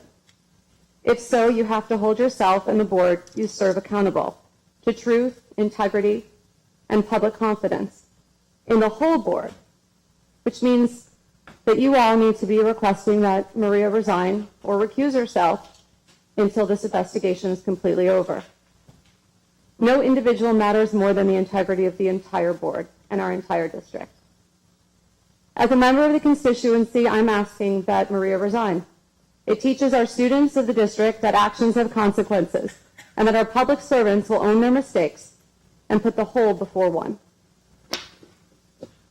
Thank you, Mr. Nicola. Our next speaker is Stacy Cox. Welcome, Ms. Cox. Is she here? She's not here. She left. Okay, thank you. Our Nikki Koloff. Welcome, Ms. Koloff. Good evening. How long do we have in public comment? 3. Okay. My phone died, so I don't have. Are there timers anywhere? Are there timers anywhere? That we can see? No. Okay. Sadly. A couple topics. First, I want to remind everybody that we need to review the middle school math pathways again. And I submitted a request for data to Evan last week for a breakdown of our particular data sets. And I would expect to get that as a parent in the district so that we can analyze that and have an informed discussion about that sometime soon. Second, I missed the separation discussion because I was at another board meeting. But I support separation because I think that Malibu is a distraction for Santa Monica and too often used as a scapegoat. And I would love to have the opportunity to have Santa Monica be its own school district so we can focus and hold our leaders accountable and not have to drive to Malibu anymore and have low turnout because nobody can make it there to represent the interests of our kids. So with respect to the current events, though, and the recent allegations, they are, of course, disturbing. And I'm not going to make a demand about that this evening because we're in the investigation stage. Perhaps a recusal, permanent recusal during an investigation would maybe be appropriate. But I think for all of you, if one of the standards we heard in the paper is whether or not we read consent items because they're voluminous, we expect all of you to be reading your consent items. And if you can't do that, then you should all, whoever can't do that, should be stepping down. That's a minimum requirement to be doing your job up there. Second, conflicts of interest are important, and I appreciate that there was a statement made earlier that that's being investigated. It has to be a general investigation of all the conflicts that are potentially here for all of our board members, all of our staff, and all of the consultants that we hire with our taxpayer dollars. One of my topics that I've raised frequently is the Civic Center field. It has long bothered me that as a board, there has not been a public statement at a public meeting on behalf of our students for the Civic Center field in the last 12 years when the parents, maybe a letter was sent recently, but not at the meetings where all of the children from the district were rallying to fight for a field, okay? And then we have our students and our parents going to the meetings recently and then traveling all the way to Chula Vista to fight it at the Coastal Commission. Instead, we have two board members who financially benefit from SMC commenting in favor of SMC's Early Childhood Ed Center that effectively blocks the field. The field benefits the health and well-being of our students. It also benefits the district financially because it's a large piece of land right across from the high school. And I am really confused as to why that would be an appropriate choice for a board member to make. And I think all of those kinds of decisions need to be looked into, and recusals when folks are voting on items before them with organizations that they benefit financially from. Thank you. Our last speaker is Kathy Feig. Welcome, Ms. Feig.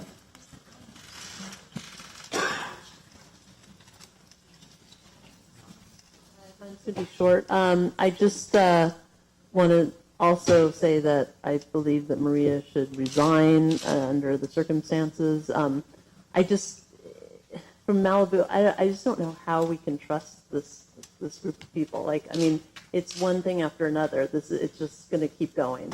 I mean, the whole thing about you spending $12 million for not our schools being rebuilt, that's $12 million that could have gone to our kids. It was a waste of money, and who knows what went on with that, with Pillsbury. Why did you guys hire Pillsbury? Trust me, it's being looked into. So, you guys, it just, and it says volumes that this meeting is in Santa Monica and not Malibu. Like, I just got here. It's too hard to get to Santa Monica. It's 17 miles or more for people like me to get here. I have kids, and it's not right that we're a part of Santa Monica. They're two separate. They're so far apart in more ways than one. So I really think you guys need to reconsider. I mean, look at the money that is not going to the foundation. Malibu doesn't want to give money to the foundation. We don't trust you, and we never will. So why don't you just let it be? Get a divorce, and an amicable one, and we'll all be happy. And maybe we can work together as a separate, like maybe we could help fundraise for some of your schools because we're good at that. We'd be happy to. We want to help people. It's not like we're selfish. We just want to know where our money is going. And right now, we do not trust where it's going. So that's all I have to say. Thank you, Ms. Feig. That concludes our general public speakers. I move we adjourn. Oh, forgive me. I mean, sorry. I just want to point out that this Saturday, just to end on this note, I know we close in memory of Jan.